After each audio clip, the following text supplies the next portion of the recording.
What's going on, guys, and welcome back to Mumble Mouth MMA. Today, I am here not with Bryden, not with Pookie. These two fell off a cliff together while drinking tea. It's kind of like the low testosterone way to go out. We'll call it that. If you have enough teas in your day, you will just die a non-warrior-like death. But instead, we have the 2.0 of the podcast. The man, the myth, the first time we've ever met in person. The big Griff. How you going, man? Good, dude. I'm very well. I've also had 3 teas today. and I have to say, I'm the mumbliest of mumble mouths you could probably put on this pod. So apologies if the audio isn't so clear on my end, because I am a mumbly boy and I'm a scruffy boy. That's it. We're all for it. Now, what's weird is we've been talking. This is like when people game for like 5 years and then finally catch up. We've been talking MMA for over 2 years now. Going back and forth in the chat. And I don't know how this is going to go today because usually I'm a keyboard warrior. I'm hiding behind my phone. I can hide my phone whenever I need, whenever Griff makes a point that I just don't want to admit is right. Probably not too many of those, to be honest. Dude, a lot of speculation. I hold one win over you and I'm so stoked, which is the... Tatsuro Tara? No. The Lona Kavanagh, Brandon Hoyval. You picked Kavanagh. I picked Hoyval. Yeah. Well, you're two then. You're two. You got those back to back because you picked Tyra over against Moreno. Oh, and I then guess you I did. Royval. Dude. So again, the Royval pick would have been. I'm a big. I love Royval. Yeah. Starting at flyweight, guys. Yeah. Any other day I would have picked him. Yep. I thought he was a great matchup against Kavanagh on paper. I just getting chinned by Manel Cap for the first time. It's just a gamble. It's hard to know where you're going to be getting your head taken off for the first time. Do you 100%. Come back? Is it still?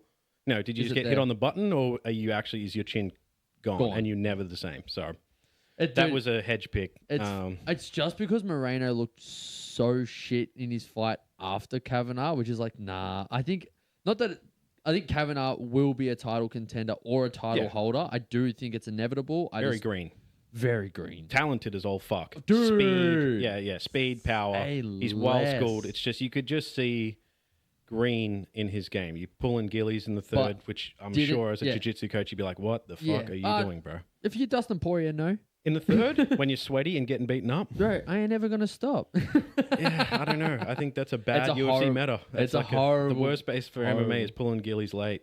Yep. But no. Unless you're Paul Craig. And you can just fluke it at the last second. But unless you're him, don't do it. 100%. Well, there was a card today, and it was a bit of a fascinating one in my opinion, because fight nights are usually not something that I'm itching for, but I could not wait for that main event. Yeah. That main event had so many question marks around it, which you nailed. But let's get into it. Starting at the bottom of the card, we had quite a few missing. Is this the first time Kevin Holland's ever been injured, by the way? Has he ever missed a fight? Out of like 24 fights, I believe it is now? I can't recall. Actually, not sure. I can't recall. That shows you how much of a fucking casual I am. I don't know if he's ever not made it, but I was looking forward to that. Dude, I like Kevin Holland. I think he's also just a very much a talented fighter who squanders it with his lifestyle and his mentality. 100%. But he's a talented. He's so one of those guys you could feasibly pick to win on any given night, just because he's long, he's powerful, he's got a great chin, he's fast, and he gets in everyone's head. He just chats shit the whole time. I fucking love it. But then you can just see him mid-fight just make a decision to fucking lose and then cope afterwards. So many times where you just you can see him give up. But he doesn't fold and kind of curl into a ball. You can just see him just stop trying. I'm like, what are we doing? I agree. So it's hard. He's such a fucking 50-50 fighter. Jacoby Smith is a super prospect. Yes. Which he usually manhandles. Not unlike your boy Gable, who will eventually make it too. He's physically talented, but again, it's just, I need to see more than an NCAA fucking title under your belt. That's all I'm saying. We saw that today. Because we should probably get into RAF as well today. I probably missed that one. Just caught the last 3 fights. Two fights. I saw the Clay Guida and Frankie. I'm an old head. I like the, I'll always watch that. That was fun. Ben Askren and Bilal, and then I watched Armin and Colby. So. Almost Askren versus Bilal. I almost cried. Yeah. Dude, straight up. That was emotional I was pretty well welling up, man. He is such a stud. Dude. So where he was, the pictures of him in hospital after he just had a lung transplant, you're like, dude, this guy's dead. Literally dead. Died 5 times. Yeah, that's unbelievable. Not to just be back on your feet, but to be fucking competing Wrestling is unreal, and bro. up 3-0. Yeah, say what you want about his UFC career. It was not great. His prior to that, it was pretty stellar. Monster. But yeah, maybe the UFC just got him a bit late. However, Oh, dude, I got emotional. Unbelievable, man. I got it's emotional. So crazy. That's all good. All right, let's get into it. This first one, we had Dione Barboza versus Anna Malisano. This was Anna's debut. Dione stayed on that back. That was nuts. She went from hooks to body triangle. You see this one? Yes. I'll tell you what. Anytime it comes to technical analysis of WMMA fights, I'm picking the one who looks more like a man. And that's it. I don't give a fuck. Unless it's championship shit, I don't care. So Cyborg wins every fight, no matter what. Yeah, until you meet Amanda. She has man in her name. She literally met someone who was a man and then lost and then hasn't lost since. Again, if you had the, you can pull up the UFC page, you can see the fighter silhouette. I'm like, oh, she's built more Even though manly. in this one, Anna is jacked. She's jacked, but when you looks like she's just incline presses nonstop. Yeah, I don't know. If you looked at the two of them, I'm like, one is more feminine looking and one looks like a man. Yep. Well, a lot of that comes out of Brazil. You know what it is? Like they just supplement their children from a young age. It's that horse meat by accident, right? Yeah, it's just that horse meat. Pretty much, if it's low-level WMMA, it's who looks more like a man. That's who I'm picking. I love it.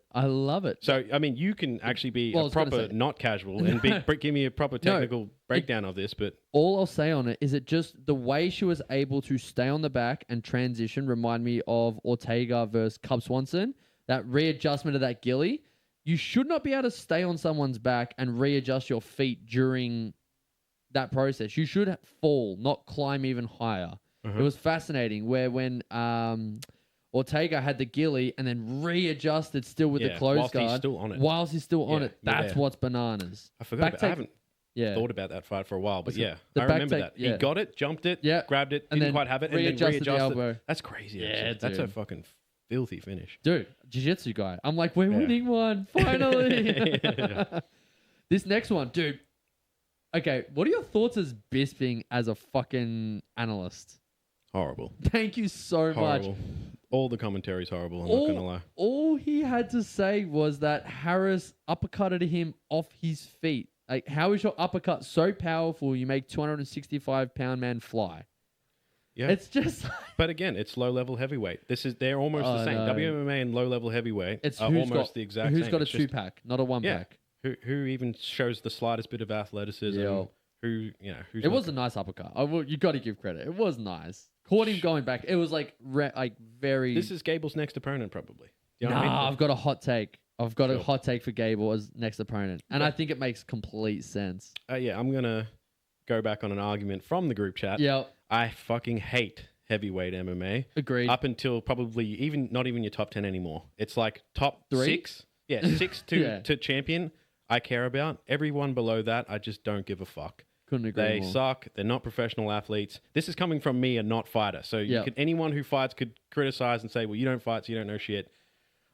This is a professional sport. Yep. You guys can't show up for 3 rounds. This is what you're contracted to do. Make weight and be able to fight for 3 rounds. And they can fight for 2.5 minutes and they're fucked. And it's the sloppy. Pinnacle. Yeah, and exactly. That's the pinnacle they're expected. But this is the UFC. This is the... Do you know what I mean? This is the fucking NFL of MMA. Mecca. And again, 90% of the heavyweights on the roster can't make it through 1 round without basically being tied up in the clinch, laying against the fence, huffing for fucking air. So low-level MMA, especially at heavyweight's trash. Just the worst. Yeah, we're going to go to the rankings and we're going to pick on all the weight classes. Perfect. Let's go into a sad one for us. Stuart Nicole loses a decision to Eldon Coria. Sounded like he got pretty dominated in this one. Did you watch this? I didn't see this one. Nickel was supposed to be coughing baby. Oh. From what I heard. Yep. He wasn't coughing baby, actually. He put up a good performance. I thought when I was watching it, from everything I'd heard about this fight this week, everyone said it's just going to be a blowout. Yeah. And so I was expecting a blowout, and I was making my first cup of tea for the morning, and I was like, oh shit, like he's actually... Keeping up. Yeah, he's keeping up. Yep. So he gave him a good fight. He did come up on the short end, but props to him. And he did not get blown out of the water, which I think everyone expected him to be. I don't know if it shows the stats on where the betting lines were, but I'm pretty sure. If you hit the plus sign? Yeah, I think Coria was a pretty massive favorite. Oh my God. There you go. Minus, Yuck. what, 15 to 1? Yuck. So again, That's he was nuts. expected to literally be Walk a 1 through. minute blowout, and Yeah. I think That's like Gable Stevenson fucking betting line. That's nasty. yeah, you should never see betting lines like that No, in that's fighting, bad bro. matchmaking. In fighting, That's though. bad matchmaking. Yeah. All right, next one hurts my heart. So Ezra Elliott versus Damian Anderson. Damian Anderson, Samuel will know, is out of Simple Man Martial Arts. He's B team, trains with Nicky Ryan, Gordon Ryan's brother. Called up on 4 days' notice to fight up a weight class to have Ezra miss weight. Don't like it. And already. he still took him to a decision. Finished the fight on top. But Damian Anderson is one jiu-jitsu guy that I actually could see doing big things. He's not the jiu-jitsu guy that I think will do it. Dorian Oliveras is the one that if he gets in... That's the guy you mentioned on one of the earlier pods, wasn't it? Yeah. Maybe a couple months ago, you said this is that guy. This is that guy. He's fucking him. So just so you know, the funny story with Dorian is he entered an ADCC trials to make sure his grappling was ready. And ADCC's our Olympics. Like if you did UFC versus Bellator versus whatever in one night, basically an Olympic thing, that's what ADCC is. Okay. Dorian entered ADCC as a practice for hard tournaments, getting ready for MMA, and accidentally won. What's his what belt? At what belt? So I'm assuming all when belts, they do all belts. Fucking hell. So open. Yeah, open. And I believe Right. he was a blue or purple belt at the time. And just whooped everyone in the comp. Smashed them all. Wow. Got to ADCC. I believe he got knocked out first or second round, but it's no surprise. I mean, he's still training MMA. Back to ADCC, ran a train on trials, and he's still training striking as well. No, did It's he? nuts. Like, Yeah, no. On all of them. No, 100%. So Damien, though, could make a splash. Dorian has a chance to be a champion. But I think Damien could be a fun 135er. And you said they trained together on the same team? Or No. related, So what's funny is they're in the same town, but there was a massive split. So John Danaher and half of his team split at one point, and Damien was Danaher's student, but went to the other team. So you had Danaher, Gordon, Gary Tonin. Then you had Nicky Rod, Nicky Ryan, and Damian Anderson and Craig Jones start their own separate gyms. Yep. And Damian was 5-0, took this on 4 days' notice to fight up a weight class, took this man to a decision. So for me, this is a big win because he looked great on fucking no notice whatsoever. To a guy that missed weight who was much bigger than him. I think they should keep him in. Unacceptable, man. That's unacceptable. You're already the bigger fighter. And you miss weight by 2.5 pounds. Come on. He was one of the two. So No respect. I immediately root for your downfall. Yeah. You know what I mean? 100%. For your demise But straight after fucking behavior. I like hope that. Damian Anderson sticks to gets another shot at 135 in the UFC. He fucking deserves it. Yeah, I think so. Taking him to a decision That's- is, not getting blown out of the fucking No. water is 100 a respectable. good way. Yeah, a good way to keep at least a contract, one or Dude. two more fights. They always need to fill out cards. 100%. You know what I mean? He could get on another prelims. And he's got a whoop big someone his own size. And he's got a big following too. He's sure. they've got a very big YouTube, so it's kind of like the perfect storm of. But yeah, but this Felipe Franco guy, let's talk about a fucking specimen. He's got power. Not even going from the. I saw those fucking punches from Mount. They were filthy. This was a surprise to me because I didn't really know anything about either of these two. Okay. And I'm normally pretty Yeah. cued in. I kind of I have a soft spot for light heavyweight. Yeah. This was light heavyweight, Yep. wasn't it? Yeah. Yep. I think I remember watching this morning. I was like, I don't know either of these guys. Dude, Franco And is... man, they fucking scrapped it out. And I thought they said as well, this guy Levi Rodriguez had debuted, but then popped for gear and was Oh. off for a while. That's Yeah. what Okay. I thought I heard the commentary say. I could be wrong. Yep. But I think they said he might have debuted or contender series or something. Yep. And then popped and has been away for a year, and Interesting. he's now come back clean. Well, if you were going to test either one of these guys based on this photo, I don't think would be Levi. Bro, you know what's a crazy one? I'll never forget this. Do you remember when Khalil Roundtree Jr. fought Mikhail Olansechuk? So Yes. Khalil's light heavyweight, Yes. built like a fucking Mack truck. statue, and Olansechuk is built like A an twig. IT guy. Yeah, Just yeah. like he's like a Polish stud, but he was light heavyweight. He's currently fighting at middleweight and still Yeah. not very big. Yep. Not defined, not fucking, Yeah, not yeah. good, And didn't decent Olan- fighter. Yeah, and so they fought, and Olansechuk beat Khalil Yep. in a decision, and then he popped. And Khalil's And I was natty. like, what? I was like, "How are you fucking shitting me?" And like, yeah, that sucks for Khalil because you're fighting a roided fighter or whatever. But Jesus fucking Christ, like, look at this. This guy looks just like any old schmuck. And Khalil looks like if you would ever look at, just do the eye test, you're like, yeah, this fucking guy's probably on 100%. every ounce of juice known to man. But no, yeah, you never know. Crazy. Never know. But and you're probably right about this one too. Like one guy looks kind of just like an average, average guy. One guy's just ready. Yeah. That's like, it just reminds me of Adebo Gordia. Like, it's just fucking. They're just. Maybe just, even Ataba's more so. I think he's just. Dude, yeah. He's just. There was a few guys like that not too long ago at middleweight. There was like William Knight, if you remember, and I think he left to go into bodybuilding.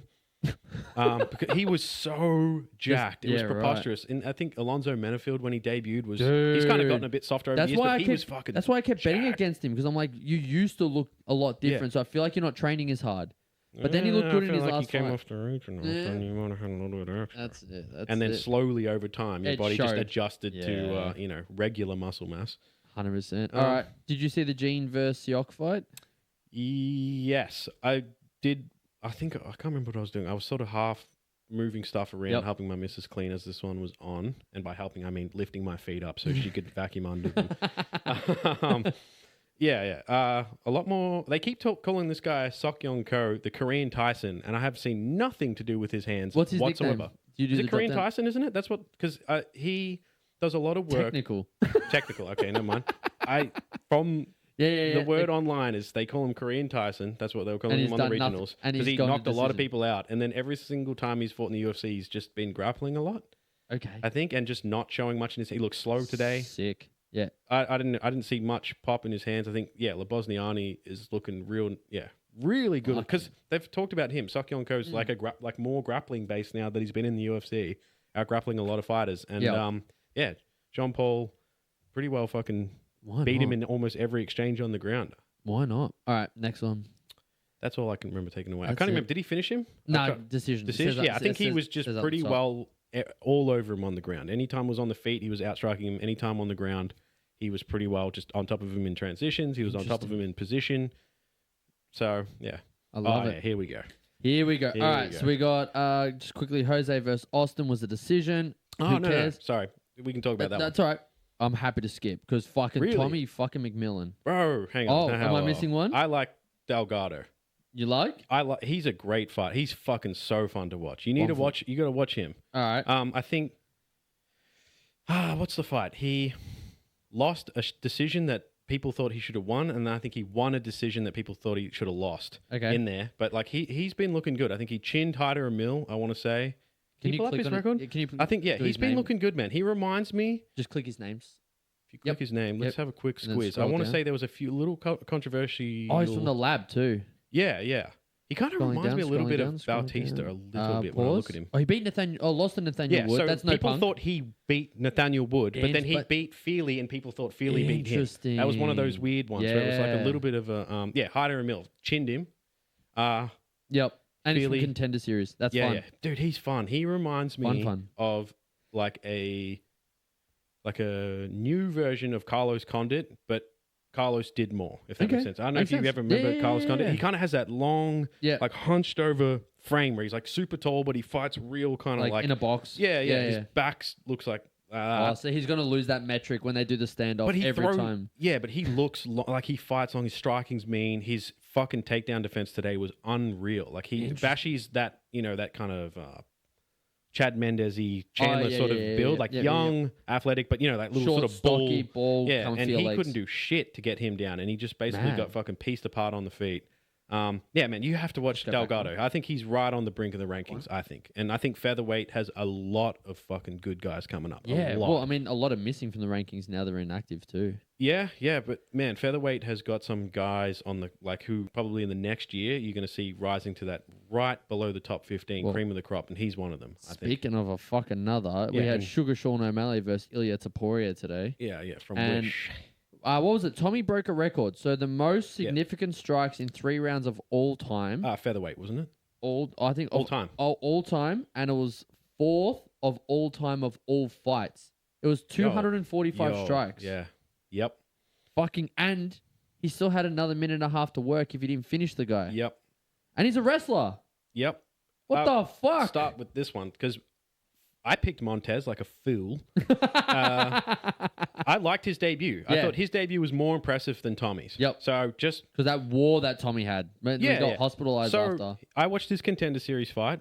He won, very scrappy, sloppy, right? And I was like, he's big, but he's kind of green. Yep. Debut wasn't as, not really as impressed either. But I have listened to the Shug show. I've listened to Tim. Yep. They've basically been saying he's been training nonstop. He's just an animal in the gym. He's just a workhorse. He's always there, first one in, last one out. Because he's Red Hawk. He's under Sugar's coach, correct? Yes. I believe so. I think he does. I think they're kind of like them and Lab are kind of, which just sucks. They're like, I low-key want Batista versus Sugar. Really? Low-key? Nah. I know there's others, but nah. What are you going to do? Put him against Umar again? Who? He beat Sandhagen. No. Yeah, I know. We can come back to that if you want, but I think he should fight the loser of Marab and Jan. If it happens. I feel like they're going to fucking scab Marab. So, if they scab Marab, which they shouldn't do, let's just say they do Sugar. Jan. Yeah, and then you do Marab sits Batista. out and waits for the winner. True. You get Marab Batista. There's no other way, because Marab ain't going to sit on the couch. Yeah. So, I think Marab's going to lose the trilogy. So, I think you're going to see Marab Batista regardless, and I think that's a really hard fight for Marab. I just like it, yeah.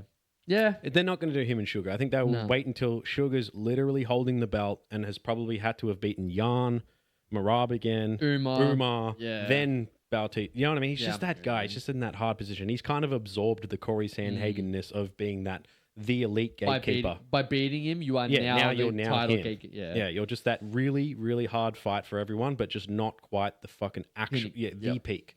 Yeah. Now, Tommy, does he first? You have to do a ranked fight next after this, right? I know it's early in the career, but like they might from Star Power. Well, they might just do that thing. Star Power plus just beat a fucking fantastic fighter plus Max Holloway like fucking numbers. I agree with that. Plus the Max Holloway. I was thinking that when I was watching them. I'm like, these are young Holloway numbers at featherweight, which is fucking preposterous. Yeah. Can you go to the last tab, please, Sammy?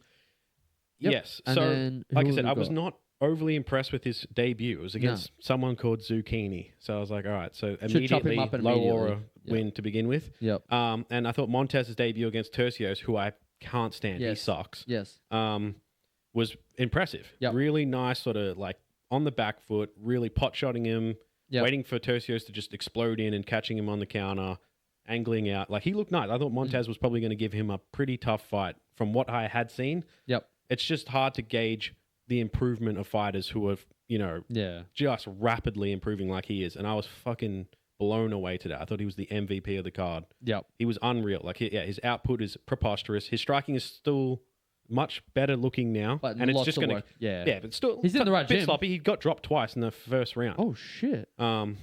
He got dropped, but again, it wasn't like a thumping down onto your back and wobbled and have to fight back in. It was just basically clipped, dropped down to a knee, and then just popped straight back up, back to work. Overwhelmed him.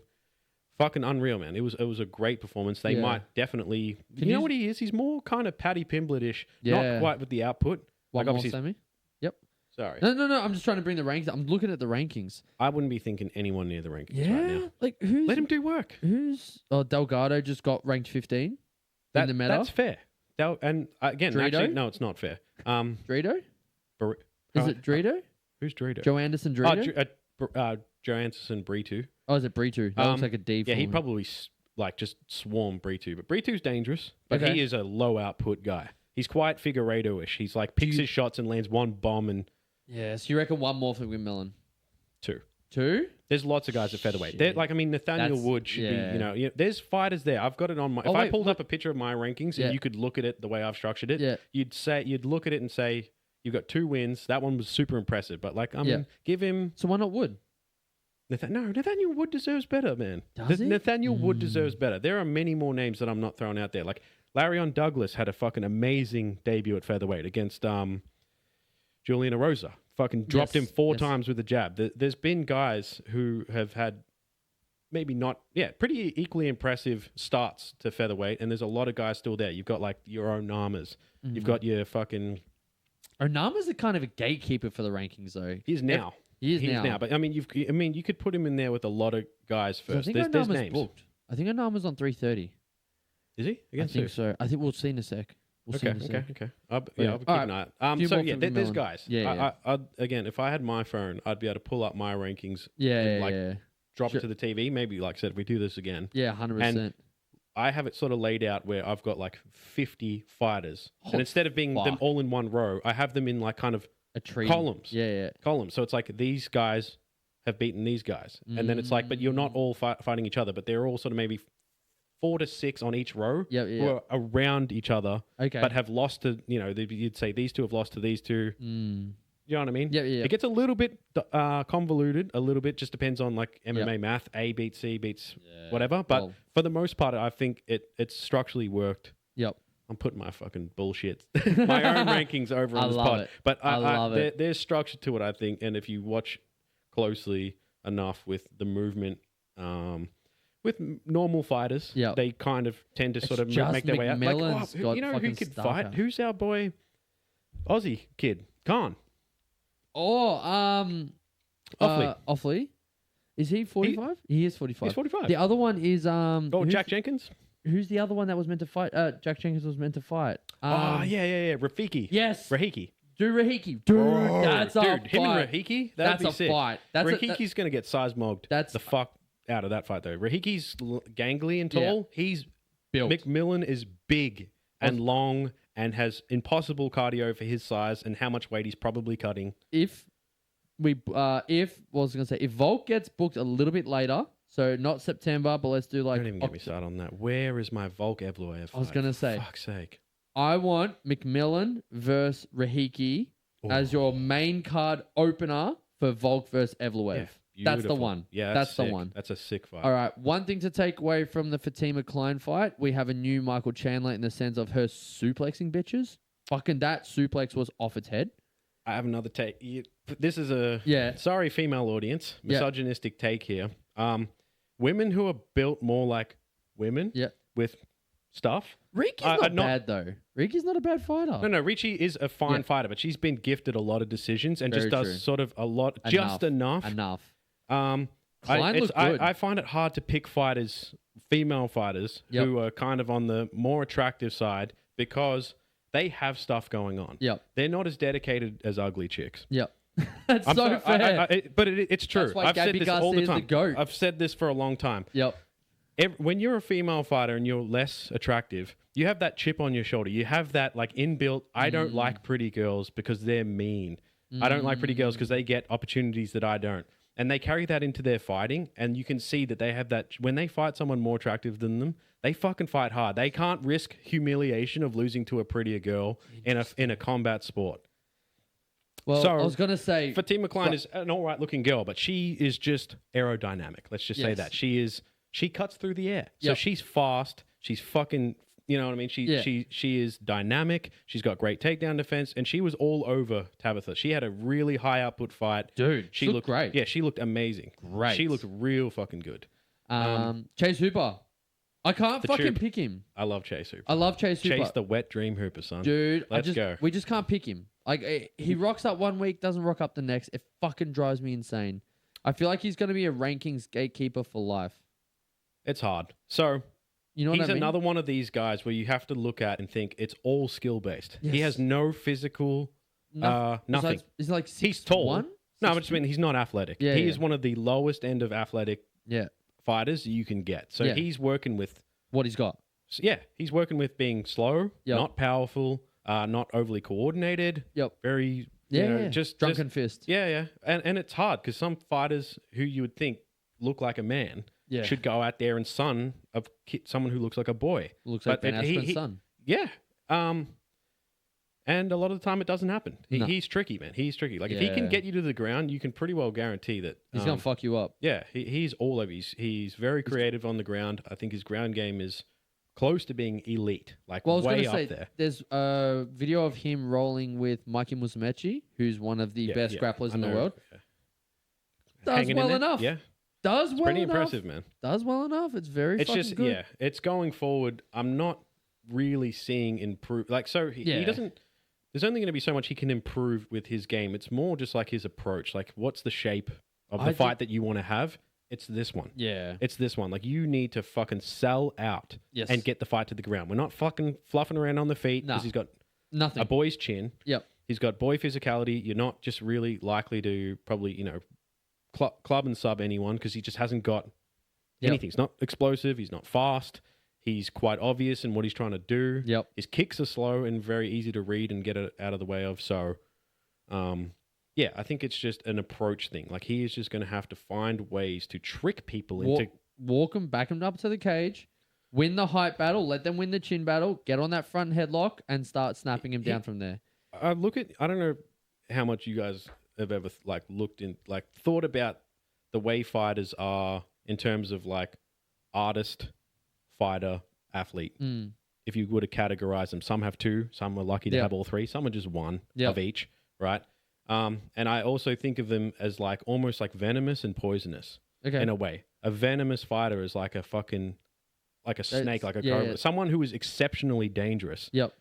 A poisonous fighter is someone like a poisonous thing. Like, you have to get to it and touch it. And you are poisoned. That makes sense. So, like, for example, Gerald Mearshart is a poisonous fighter. Correct, because if you go to the ground with him and you get caught in his guard... and he's what he's good at. Yeah. It's one of those things where you're kind of trapped into something that you don't realize how fucked you are until you're there. But they don't go out of their way to try and... put you there. Would you put Chase Hooper in the same category as Paul Craig then? Exactly. Like that's that even career. less athletic than Paul Craig was for his weight class. Interesting. Because at least with Paul Craig, he was kind of big. Yeah. Well, his weight class is not small though. He's 6'1". Yeah, but it's just height. Did Chase miss weight? Chase missed weight. No, he's 155. Yeah, but he made 157. Oh. Well, that's not good. I don't like that because he should not go to fucking 170. No. I don't want to even hear that. No. Well, let's just fake an injury, jump out of the pool for a while, and he'll be 170. Just get on that. Just get on that Connor fucking. There are fighters that I preach a lot about moving up or down in weight. He ain't one. He's not one of them. I think even down. Probably back down to 45 for you, bro. Yeah. You can at least size mog a lot of the guys there. Yeah. But again, I think it's his chin. It's the more weight he cuts off of that chin, it's just like you're going to get detonated with the first strike. And think about how many fucking destructive fighters are at 45. It's one of the most pound for pound, destructive weight classes in terms of how... I don't even like his chances against Pico. And that's Pico. Dude, Pico would kill. What are you talking about? No, I'm saying Pico would kill Chase Hooper. Pico sucks. Dude, fucking McMillan would probably destroy him. Kill. It wouldn't be competitive. So, like, again, I'm a fan of the Wet Dream. I like little Skittles or whatever fucking nicknames he's got. He's got cool, fun fighter to watch. Yep. Only because I'm like, how does this opponent fall into his submission? Fucking hypno-toad, just like... How am I going to get lulled into getting fucking finished? That's so funny. Like the Sarlacc pit. Like, he literally is kind of like the... Have you watched Star Wars? Yeah. He's like the Sarlacc pit. You kind of have to fall into like the hole and then slowly just get dragged in and consumed over thousands of fucking years. Slowly getting fucking melted down. I fucking love that. Atom by atom. That's him. All right, Leroy Duncan. Yeah. Do you rate him? Whelmed. What do you mean? Not overwhelmed. No. Not underwhelmed. Yeah. Whelmed. Yeah. He's a guy. He's there. Cannonier is just becoming a professional opponent. Yeah. And Leroy Duncan, I thought would win because I just watched MVP kind of karate up Cannonier in his last... was it his last fight? I think it was. So I'm like, Leroy Duncan's similar to MVP. He's just not quite as in and out. Like like Christian Leroy Duncan will stand with you and trade and clinch and sort of, spinning fucking human Beyblade that shit up. Whereas MVP's quite in and out. Like he will karate it, but it's like he will never stay in for more than a second. Like if he's in, he's bump and he's that point fucking fighting. back out. My thing with this though is that Cannonier looks so good against RoboCop, so I do wonder if like style. I was gonna say you just need people to gas out without knocking him out, and then we're good to go. Well, there's your fucking triangle. ABC and the triangle. Like you've got RoboCop beating Christian Leroy Duncan, Duncan beating Cannonier. I kind of want Cannonier to be done. As horrible as I just don't want to see a guy who I love. Like I love Cannonier. He was so fun. When he was a while ago. He's a clinch against the cage and knee and the thigh merchant now. Yeah, I know. He is not trying to go in there and swing leather with anybody. He hasn't for ages. And a hot fucking take, and you're gonna fucking hate me for this. I feel the same about Usman now. No, I know you wouldn't like it. Usman was trying to win, but here's my point. I don't think his body will let him anymore. I think Bollocks. He just took a fucking hiding and was still no, standing. but that's durability. So like he's durable as fuck, but it doesn't mean like I'm gonna be honest. It looked like he couldn't reach Drickus. It looked like he was underpowered against Drickus. He couldn't even bend his knees enough to try get to an outside single. All he did was reach with both hands, which Drickus showed. You know how he was reaching for that leg to force the switch? That's how he's always wrestled, though. But he used to dive in. There was one where he went from the single and cut to the double. Smaller opponents, though. Yeah, but my thing is, if he's not fast enough to take down Drick, or at least get decent bites on the legs at Drickus, how does he look at 170 against faster guys? I think his win over... I didn't even think we would ever even end up here because I wanted to be on... Like, if I were talking about this fight, I was just going to say, I'm going to do the pod tonight. Yeah. And obviously, it just kind of came together. Yeah. I wanted to be dunking on Usman. Yep. I root for his downfall. Yep. But I have nothing but praise for his performance. I'm not going to lie. I'm going to be on the defensive. I don't think he should retire at all. I thought he looked about as good as he could have looked in a fight against someone who I thought was going to fucking... butcher him. And he did get beaten up a lot, but I'll tell you what, he was in there. But how many times have you seen Usman get rocked? Several.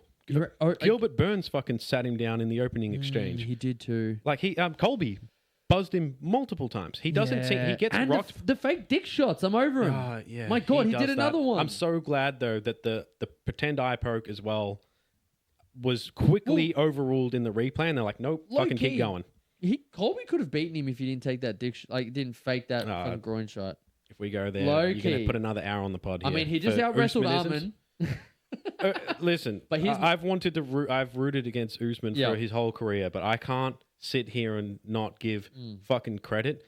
Is he a bit of an idiot for complaining that it was 50-45? Oh my God. You got 50-45, bro. I thought it was 50-45. Yep. Maybe. I need to. Maybe you could have given him maybe like round 3 or round 5. But I thought Drickus won all. Based on damage, I think he damaged him pretty heavily in all of the rounds. I agree. My thing is I hate how we think about fighters because we always remember what they look like at the end. It's very... And when I say like all of us, I mean, obviously, like we remember BJ Penn for being fucking the stud. The stud. Like just the fucking man. But then you talk to someone like Brighton who came into the sport at 2020. All he remembers is that BJ Penn got heel hooked when he's meant to be this grappling prodigy by Ryan Hall. He remembers that he got fucking murked by all these other guys and that they couldn't get the poster past his head. Yeah. Like that's all he remembers BJ Penn for. And I want Usman, his nickname is the Nigerian Nightmare. And I want fighters to start going down like that. You have your podcast. You have all these things lined up, ready to go afterwards, which is, I mean, going down a dark rabbit hole. Dustin Poirier is showing that you need more, which is, I'm just being honest. I'm not shit talking. I'm like, yeah, exactly. It's gonna be bad. I know. It's going to be bad. It's going to be bad. But I want fighters to retire with the aura they had as the champion. Like Usman's name still means something. After this loss, it still means something. If he goes into another fight and looks like shit, and then goes into one more after that and looks like shit, you will not think of what he did to Woodley at that time as impressive. You won't think about him flatlining Masvidal. I already think those aren't as impressive in hindsight. But this is impressive because he's fighting a light heavyweight fighter who's only lost to Khamzat Chimaev. Yeah. That's fucking super impressive. He gave Khamzat a fucking hard fight. But who does he beat that's not named Buckley who can't wrestle for shit? Maybe not at welterweight, but I think the performance he gave tonight, he probably would have beaten 80% of the middleweights on the roster. Yeah. I think so. But then if we go to the rankings again, please, Sammy. I did not think I'd be coming on here singing praise for Usman, but I don't think he's in Cejudo territory at all. I don't think he's in humiliation. Yeah, well, the other problem is that, and I'm going to use your own words against you. He looked way better in this fight than he did against Buckley. And I know he dog-walked Buckley, but his striking in that last round was horrible. And in this one, he was there. Well, the other problem we have, though, is this means he's not ranked. He's not ranked at... Because remember you said if you... So he can keep his ranking at welterweight. Yeah, I think he's probably around about So who 9. does he fight now? What, Brandon Allen? Kaio? No. Further down. That's what I mean. You know like what? Robocop? Think about this, right? If there wasn't, we just mentioned this at the start of the pod. Yeah. Being excited for this fight was because there's stakes. There's stakes about booking him with Drickus. Yes. Yep. If you were to actually book Usman correctly without, and the fight probably wouldn't have sold at all, right? You do the equivalent of giving Robert Whittaker Krylov. You should have given Usman Cannonier. Very true. Right? That's a way to get him a win. So do we give him Bo? I think he would beat the fucking shit out of Bo. So do we give him Bo? Because you and I are pretty happy What do to you see think? that. Yeah, I'd love to see that. Let me. Ikram, where am I looking? The second one from the left. Yes. You got Hamza. Okay, Dricka. So he just lost the number 2. We're not putting him against is there a way to Imavov. zoom that in? That's a. I don't even know how to do that. That's all right. That's all right. No. I'll read Don't him out. stress. No. Yeah, I got you. Oh wait, yeah. I think it's next time we go back. Allen, Kyle, no. Yeah, the zoom. Yeah, zoom. Hernandez. It's just a little bit Ooh. more. Just, actually, go one back. I'm so yeah. sorry. I'm being an I absolute actually pest forgot. right now. It's a little bit bare. Yeah, At so middleweight. this is my thing. So what you can't do him and Izzy. You're not doing him and Fluffy. RoboCop, but this is my point with this as well. Don't give him Robo. Correct. Because if he now fights lower, let's play fucking devil's advocate for if things happen another way. If Whittaker lost to Krylov, Back to middleweight. not even that. It's it's such a bad look. It's such a bad look. So if Usman fights someone like Ikram, Alaskarov, even Cannonier today, if he loses to Leroy, if he loses to fucking Bo, but loses to... Bo's not a bad pick, bro. Yeah, I'm not going to lie. No, but what I'm saying is, if he loses to these guys, all aura gone, all of that... So. I do. Because I look at people like Tony Ferguson different. Look at how people look at Conor McGregor. People actually thought he was going to beat Max Holloway. He's the exception. There's always exceptions. Usman's had a... Because if he won, he would fight at 155 for the title, and he hasn't fucking won a fight there in 10 years. He doesn't count. You can take Conor and you can put him to the side. Yeah, but we can romanticize his career. You can romanticize Usman's. I've never romanticized his career. I always thought it was a little bit overrated. However, you're right, though. There is not a lot of matchups here at middleweight. I need to look at welterweight. That's the one over. Yeah. So he just beat Buckley. Do you do him and Edwards 3? No. No. You know what? Him and Bilal. Yeah. It has to be. Yeah. That's it. That's all there is. Beat me by 1 second. Sorry. Him and Bilal's perfect. It's just because I'm louder. No, you got there. You fucking were off the mark. That's actually a great fight. That's all it is. That's it. And then call it. You're 40 years old. He beats Mallet. If they wanted to build up Mike Mallet, that's a fraud check waiting to happen. Yep. But again, just do him versus Bilal and call it a day. That's it. Go out on that. I thought his performance today was good enough to where it's like... Yeah, but he's got what he needs, and how much more CTE you going to get to your fighting fucking flight attendants? I know, but again, it's not like I'm watching Cejudo get walloped by... But now think about how you feel about Cejudo. I don't care. I hate Cejudo. I So was so do glad to I, see his but downfall. He's actually low-key, as hard as it is to say. I don't think Usman's trajectory is going to be as plummeting as some of those guys. He's already got no knees. Yeah, but he took a bunch of leg kicks today and seemed fine. Maybe that narrative is a little bit overblown because I think his knees don't really haven't looked as an Achilles. Apparently, it's a training thing apparently it's a training thing where he spends too much time compressing them and shooting and shit. That's where the problem comes. That's why he's adjusted his shot. By the way, is because if he stays at middleweight, Bo. Right? I'm happy if he does. I think he looked fine in there. I thought he was actually going to look a lot like. I thought he was going to look smaller. I think the upper body's a bit of a it's just light in the ass. He's got a very he's John Jones at 185. Yep. Yeah. That's my opinion. Yeah, he's even bigger frame wise than John Jones was in terms of his upper body. Yeah. He's huge. But he's also he said he didn't cut that much weight for 170. So I don't think he's actually that big in that sense. I reckon he would have walked in max 190. I thought that was an overblown opinion. He's not necessarily that big at welterweight. Yeah. He was just bigger than his competition, but he is a fucking freak in terms of strength. He is he's a horse of a man at welterweight. That cross on Masvidal. Yeah. He's a horse. So it's rare to see him ever get manhandled by anyone at welterweight. Him versus Bilal. It's him versus Bilal. Bilal's the fight, or do Bo. I honestly, I want him versus Bilal and walk off into the sunset. You've got enough money. You've got enough checks. You've got a very fucking successful podcast. You've got a beautiful family. Keep your years. Is his podcast that successful? His? I feel like more than this one right now. But again, he's an already established name. I feel like him and Cejudo do low numbers comparatively to like other YouTubers and names. That's fair, but I'm for it. I had to get a little bit of Usman. I had to bash a little bit. So before we move on, CLD, where's he going? Christian Leroy Duncan. He beat Cannonier. So I don't know if then they're going to do that weird thing in the rankings where whose win versus whose loss was more recent. So it's like does Christian Leroy Duncan get ranked above Robocop? Or since Robocop lost to... Oh, it's meta rankings. So he'll go above Robocop and above Ikram for activity under Izzy. He can go above Ikram, that's fine. Yeah, he'll go above Robocop. But Robocop just beat him. Oh, That's what I'm saying. I'm wondering activity. Because remember, that's how the new meta works. Robocop's been active too. Yeah, and but when's been his fight finishing everybody. But when's his fight? What was his last fight? Oh, that's right. So Robocop is fighting Anthony Hernandez next, which I think he is going to crush Fluffy.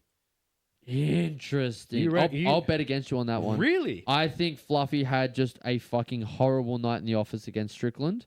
No. No.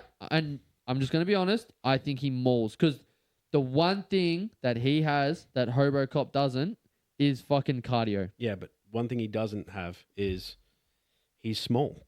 That's fine. And he's soy to the body. And Robocop is kicks the living shit. Fucking giant human being. He's huge. And apparently he doesn't weigh as much. Bollocks. He's 230 at least. Alan says he weighs more than Robocop. Fuck off, he does. That's what Alan said. That's Alan's words. He's just one of those guys that looks huge. Nah. That's what Alan says. I think Robocop fucking flattens him very quickly. All right. Or, like you said, if it's a long fight, sure. I think it's 1.5 rounds. Yeah. And then flip the script. Yeah. But is it a 3 or 5 rounder? You would know better than me. Isn't he a really highly credentialed jiu-jitsu guy? Cool. So is fucking Bush Escher. Yes, I win again. Yeah. No, I'll bet against you on that one. I'll go Fluffy. I think Fluffy gets crushed and they send him to welterweight. Nah, I think since he's training with Strickland now. Hang on. I thought Fluffy was on a great run before the Strickland win. But who was he beating? Was he beating anyone even close to the size of these guys? He beat Michelle Pereira, which was a really... And then he beat Brandon Allen. He's beaten him twice. Brandon Allen's not a horse the same way that fucking Robocop is. No, I agree. But I also think I would bet on Brandon Allen against Robocop. No. I would. I think Robocop is that... Brandon Allen would get his head spun. I think Robocop is that guy that will never, ever, ever make it top 5. Maybe not, but I just don't think he's complete. Robocop ran into the very last great performance of Jared Cannonier's career, and I think he's going to probably crush a lot more guys going up. Interesting. Now, I think physically, he's going to have to run into someone who can fucking nonce him the same way that he nonces everyone else. If you don't have power... Like, think about the Jack Hermanson fight, right? So remember when Jack Hermanson beat Joe Pyfer? Yes. Just kind of fluffed around and outpointed him and made him look silly. Yep. And then he fights someone who I think is quite an equivalent in terms of physicality to Pyfer is Robocop. Yep. The reason I'm saying Robocop, I know it's a stupid thing, but they pronounce their R's H. No. So everyone always says, like, why are you calling him Hoist, not Royce Gracie. Yeah, so I call him Robocop because it's the R is the H. I've been pronouncing it that way as well. I've always just thought it sounded fucking funny. It's how the chat says it. How we say it. Yeah. So I think, again, he's going to have to run into someone who can, like a Pyfer. Yeah. A Pyfer is where he's probably going to cap out. Okay. But if he's just going to fight... Or Kaio. I don't think he beats Kaio. I think Kaio can match him for physicality. I honestly, I'll bet against you. I'm going against the cardio guy. I think he takes round 1, and then I think fucking Fluffy goes, hold my beer. Do you reckon, how does Fluffy get to him? What does Fluffy do on the feet? Just blitzes. Whittaker style. Yeah, so you're going to clinch with Robocop and eat one knee to the body, and he's going to get ran over. I think he finds the back on the entrance. So it's like, as you know... No, because I think Robocop frames, and then he shoulder shrugs him. Who's out-grappled Robocop in his UFC career? Fluffy. Who has done it? No one yet. No one yet. Yeah. I think if there is ever going to be someone who could outlast him and then do it later, we've seen him do it to, was it Rodolfo Vieira? Yeah, Rodolfo Vieira. Yeah, blue belt submitted a fucking like 5-time world champion. Hey guys. Worst base. The name I was trying to say was Rodolfo Vieira. Yeah, didn't go well. I got it. Right? I got it. Yeah, so it didn't go well for him. We've seen him do it to a lot of guys, but I don't know. I think endless cardio is a scary thing to verse, and I think you'll find that he kind of not pulls his punches, but he pulls his combos and frequency of combos, because if you end up gassed against Fluffy, he's going to lay on you like a wet rag, and he is going to fucking do bad things. That's what I think. It's surviving the shitstorm of Robocop. Like, Cannonier can do that because he's historically super durable. Yeah. Right? Hermanson, not so much. Nope. Christian Leroy Duncan got not nonced, but he got held against the fence and beaten up in the clinch a lot by Robocop over 3 rounds. Yep. And Leroy Duncan's a a stud athlete too. He's fast, he's powerful, Yeah. he's athletic. I'm not saying to the level of, but I think it's the same fear as fighting Marab. It's if you run out of gas, knowing that this person isn't going to tire. That's my point. Yeah, That's what I think the fear is, and that's where I think he ends up pulling back a little bit. I actually want to see RoboCop at 205. I really me too. do. I think that's I think definitely he mauls 205. I think he's definitely going to go up eventually. go as far as he can at middleweight, and then, like you said, I think he's going to run into a Piper or Borjalio, and then get beaten and be like, "Fuck this weight cut. I'm going to 205," and just mauls probably people. whips everyone there up until probably the top 5 as well. Yep. So Christian Leroy Duncan, who do we give him then? Because again, he's probably Ikram. Based on rankings, let's give him Ikram. but he did just beat a big name. Wait, is Izzy booked? Oh, dude, I thought that's what I. No, he's not. But I did say before they gave Christian Leroy Duncan the Cannonier fight. If you look back on the chat, we could always pull up receipts. I did say Christian Leroy Duncan should be Izzy's next fight. I'm happy with that. The only question is, where's Izzy training? Don't care. It's wild. What difference does it make? Well, he left his team forever. He is washed. I hate it. I don't want Izzy to fight again. But if he's gonna, that should be the guy. If you're gonna do it, you might as well put over another exciting striker. I was gonna say, would you rather just get him getting blobbed? No, my only fight for Izzy is never gonna happen. Is MVP. That's the only one I want to see. Oh yeah, true. That's the only one I want. Yeah. Just two boys scrapping, loving each other at the end. MVP is fighting Nursultan Ruzaboyev next, which sucks. Shit booking. No one wants to fight him. No one wants MVP. No one wants that smoke. You can't tell me they're not trying to book him higher. No, I think they're literally just trying to find someone who can beat him and just not give him anything. Oh, dude, I think he's pissed someone off upstairs and they're just like, fuck you, bro. No, the matchup is Izzy versus MVP. That's the match. And let both of them retire. Izzy's MVP's making films. Izzy's making fucking festivals. Let him do their thing. So then Christian Leroy Duncan. Izzy. Izzy. If he Ikram, doesn't take the MVP fight, which I think is the right fight. Ikram Aliskerov. It's 2 steps up. It's nothing exciting, but it gets you up there. It gets you, inches you closer. He's probably going to have to wait for the loser of someone ranked above him. Maybe loser of RoboCop Fluffy. Yeah. It's not exciting. I'm not if Fluffy loses, maybe, but I don't want to see a rematch. I don't like rematches. I've always been an advocate for rematches should take place way later on when you've exhausted all other options. It makes sense. There's when they talk about Arman and Oliveira too, I'm like, you could just fucking book them against anyone else. Yeah. Paddy and wouldn't it be way cool if we could do Paddy and Oliveira or fucking what's his name? Thingy from featherweight, Lopez and Oliveira. Yeah. Well, it looks like that's happening. That'd be sweet. Well, I don't know how far we into this pod already, but we are. I was going to say you're going to be late to dinner and dessert and bed. No, it's a lot. It's a what's it called? It's a slow cook, so it might not be ready until probably 8-9 o'clock or so. That's right. Well, we got to keep this pod under 4 hours. Let's start at the top because we always rank the poster, and this is our favorite thing because I fucking hate how the UFC do a quarter of their job at max. Lame. It's fucking shit, dude.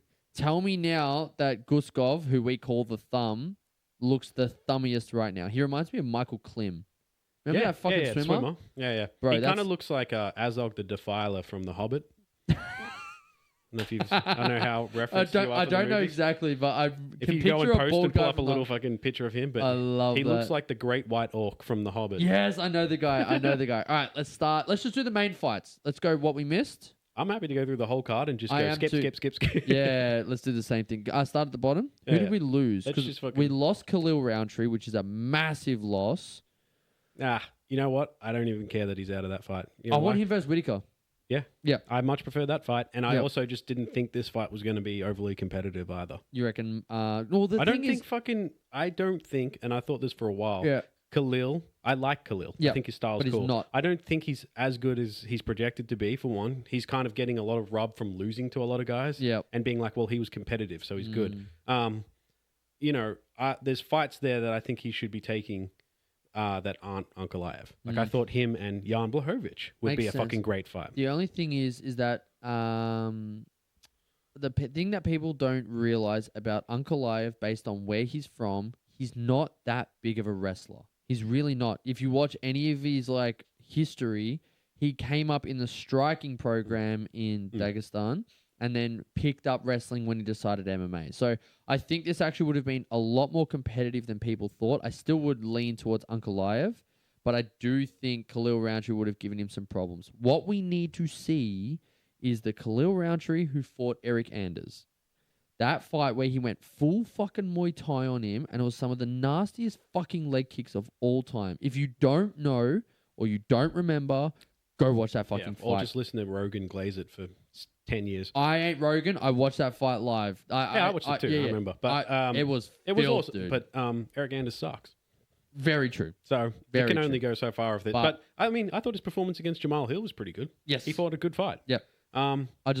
There's just more fights there for him. Yeah. I thought Ankalaev was going to be too much. I think Ankalaev is just a really well-rounded threat and a really good striker. Yeah. Oh, we're not going to know most. Oh, you will. I won't know most of these. No. Anyone Cody really? Gibson, Oh, Ismail Bonfim. That's not bad. Ismail, yeah. Isn't that the shitter brother though? He's the bum theme of the brothers. Yeah, he's the bum theme. I like that. I like that. Yeah, Cody Gibson, pass. I'll watch these, but they're going to be on the background. Narello Aliev, he's undefeated. That's a good fight. Him and Mike Davis. That's well booked. No? He's quite inactive though. That guy has kind of showed up. Everyone's like he's the next Khabib, and then he does sort of Khabib-ish stuff, and then dips for like 2 years. Might be a visa thing. Who knows? I do like, and again, this is how much I used to watch UFC with lack of knowledge, but I used to love Ponzinibbio. Yeah. Don't ask why. Yeah. Beat Sean Strickland by KO. Yeah. No, not KO. Decision. Yeah. I used to love. He was just a super aggressive Argentinian. Fucking loved it. You know, at one point he was supposed to fight Usman. Correct. And he was. I think what happened. He ended up getting a Injured. bone marrow disease that almost killed him. Yep. Returned 2.5 years later and got chinned by fucking what's his name? We can bring it up. Chinese fighter. Massive head. Massive, gigantic. The one that Hamzat fought. Yes. Yep, I know the one. Chinned him. And then that was it. It was over after that. But like at the time, he was on a really good... Yeah. He was a dark... Beat the shit out of Mike Perry. Yeah. He was the one that no one wanted to Gunnar Nelson. Yep. Him versus Sam Patterson's fun. Dustin Jacoby. Patterson's fight to win now. Yep. Patterson... Volta Walker. Can we get another fucking heel hook, please? Man, hang on. Can we have some justice for Dustin Jacoby for a minute? Does he ever get to fucking fight up the rankings ever? Nope. I've seen him fight down or crossways, never up. Yep. No, that sucks. Never. What are we doing? Fuck that. That annoys me. Volta Walker and Thomas Peterson. Another heel. Another heel. He's just taking another heel. He's going to drop back on a heel hook. He's going to get knocked out doing that. I do like Kuniev versus Taro Fortune. I actually want to see more of Fortune. I don't think he's as bad. I don't think he's that bad for a heavyweight. I think he'll make a splash. I think he's fought bums though. I know. What I want is for him to sleep Kuniev, and then we get. I know it's a tough ask. I'm asking a lot, but then we get Fortune versus Pericic. I think that's fun because I think they both just stand and swing. Yeah, but they're trending in different directions, aren't they? Like if you're fighting up and beating up, you're going up, right? So if you're fighting Pericic, it would be. But who's ranked higher, Pericic or if he beats Kuniev, he'll be ranked higher, wouldn't he? That's what I'm sort of thinking. Fair. It's like we could see it. It'd be a fun fight. Because who is next for Pericic? Is there much? Like if we go back to the rankings, I would have had it in my. If I had my phone, I would have had over there. Yeah, let me pull up my rankings and see. Sorry, pod. Let me have a quick squeeze at who I. Where are we? Oh no, because Kuniev is 7. Surely we do Pericic versus. Oh my god! Listen to that. That's my Rings fault. on the mic. Sorry. My fault. Pericic versus Blades versus Spivak. Do we do Acosta? Acosta versus Pericic? No. I got a good matchup. You know that I've got Pericic and what's his name? The big giant baby looking one, the Brazilian one who Talison Teixeira. Dude, Talison Teixeira and Pericic. He's not ranked. But he was though. He beat Tai Tuivasa who was ranked. Right? So remember, like I know the AI rankings, they do all that shit. It's like Tai Tuivasa had beaten Derek Lewis. So he's sitting at that 9-10 rank. Yeah. So then he lost 14 in a row. Lost to Derek Lewis somehow and then got a fight ranked above him and won it and then lost again. Who beat him recently? Who beat him? Talison Teixeira just got beaten up again and I can't even remember who he fought. I can't remember. Sammy, could you please look up, bring up a new tab? That's the fight. Talison Teixeira and fucking... I reckon it'll be Spivak. Spivak's fighting. Who? I have that on here too. THAL. Spivak is fighting. Oh L-I-S. my god! I'm sorry. Don't stress. That's IS. Spivak is fighting Vitor Petrino. Oh, that's a boring one. ON. space I TEX. thought Spivak versus Yep. Kuniev was probably more. That made more sense. You know, Can you please two click big on his kinda- page? Thank you, Dole. oh, lovely. Look at that. Scroll down. He did just lose to someone. Yep. Scroll down, scroll down, scroll down, scroll down, scroll down. A little bit more, a little bit more. Keep going, keep going, keep going. Bang! Sergey Pavlovich. That's yeah. not a bad loss. Yeah, we shouldn't have got that fight anyway. I thought that was kind of a stupid booking, and he got nonced. Yep. Slimed out, boy. Makes sense. He just lost a 3 and now he's not ranked. That's pretty So he fucked did. up. Yeah, so you That's could do. Nah, it's a good booking. Brando I'm for it. Pericic, right? Yeah. If you're versing Sergey, yep, I'm for it. Back to the second tab, please, Dole.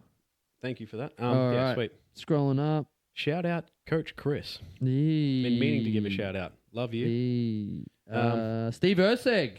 Let's fucking go. Yeah, cool. Co-main. Cool fight, actually. I like that. Terimov. That's a fighting way back against a Yep. dangerous guy. Temirov, can we click Temirov for a sec? Did he have No, any sort of nothing. significant win? Nothing. Because you can see, so pause, see strength of schedule underneath the octagon and then the number. So that's what they verse. So strength of schedule for Urseg ranks 48. Strength of schedule for Temirov is a 9. So Can I Temirov is fighting. Just see who he just beat. I'm trying to refresh my memory on who his last few fights were. down. Oh, As Charles at Johnson. Maxim, draw. And Yeah. Oh, no, that's a grappling match. he Doesn't count. Okay, sorry. So Charles Cancelled Johnson, and then it was Johnson. CJ Correct. Vergara, Decision. and then he was in Decision. Ryzen. Yeah, so Shit. those aren't great wins. No, he should not be fighting Urseg. I thought Urseg and Tatsuro Taira was a great fight. They should have done that. Yeah. probably- Now that they've both lost, I think you do the Gooch. I'm I want to still... see Gooch and versus- Royval. Nah, see, this Why? is where you and I differ. I think Japan versus Japan in Japan as your main event is some of the best things. The reason I have it for it is because it's the home of martial arts, and what better way can you represent your country with two of the best from there fighting each other, and it's like we own the main event as a country. Or you can have we are fighting off Yeah, the outsiders. everyone else. I so get you could that. do two back to back. And that's where yours makes sense. For me, I just think it would be so cool if we had a card come to Australia and it was like Australia versus Australia at the top because we own the fucking main event. My thing is, I think it'd be cool for a country to own a card. Like, you go to Brazil, no shit, there's 100 of them. You go to America, no shit, there's 100 of them. But my thing that I think would be fucking cool would be to say, as a country, we own that top spot. And then you still have a bunch of Japanese fighters murking everyone else. I know, but again, I think when your country has not a lot of fighters on the roster, like I think the point just was made, America, it doesn't matter if an American fight. Never Australia, matters. we're kind of stretched out for maybe 10 to 20 fighters. I think Japan can fill the card. haven't got... With who? They've got a few. They have Tatsuro Taira and they have The Gooch. And no one else, I don't think. Who's another Japanese fighter? Gene Matsumoto? Is he Japan? No, he's I don't think so. Brazilian. I was going to say He's half, and he represents Brazil. You're right, but I still want Taira versus Gooch. I would like to see that fight. I just think Taira and Urseg's a cool fight, and just do Gooch and Royval because Royval can't fight up because there's no one else there that he hasn't already fought and lost to. So Gooch, just get non-stacked. That would be a fucking sick fight though. Those two styles, I'm trying to even imagine what that would look like. That would be cool. What is this one? Sorry, Horiguchi and who did I just say? Royval. Oh, Royval, yeah. Two totally different. That would be a grappling sick would fight. be fun. That'd be a cool fight. And Royval's not really like a huge power puncher to like chin him in the, put him away. Yep. And I think Horiguchi's... Flyweight's a fucking mess right now too. Yeah, I think it's starting... The pieces are starting to come together. It's just bookings like this that bother me. I'm like, what are we doing? Who is this favorite? Urseg just fought for his spot in the rankings, if I'm not mistaken. Yeah, he fought Tim Elliott. Yeah, and won. Looked great. Looked like Tim Elliott was on a little bit of a run too. Yeah. So, and I hate this main event. It's fucking shit, but I get it. They had to scrap together with losing Roundtree. I get it. So, but this is just a fucking shit fight. I don't care about... I actually think I'd rather this because I didn't care for the Roundtree versus Ankalaev fight. I just don't think Guskov has shit for him. Yeah, he doesn't. I think it's a wash. It's a wash. But I think Ankalaev should probably have gotten at least not a title rematch, let's say, but I thought he should have been somewhere sort close. of him with Yuri. Yeah. That's kind of the fight. Well, I thought it would be him and Costa. Yeah. I think that's the fucking fight. crazy fight too. That would have been I a cool think fight. that's the fight, and I think that should have been. Could you do Costa and Yuri? Yes. Well, who's the champ? Olberg. Olberg's We out. need an interim. Yeah. Oh, Costa, and he's no. We've got to do. Wait, Yuri just lost. So, problem is, Ankalaev is Ankalaev and Yuri. They've both You know held the what? belt and they never fought. When Ankalaev has this, wins this, then you do Ankalaev versus Costa for the interim, and then the winner of that fights Olberg for the title. Right. Who's Yuri going to fight?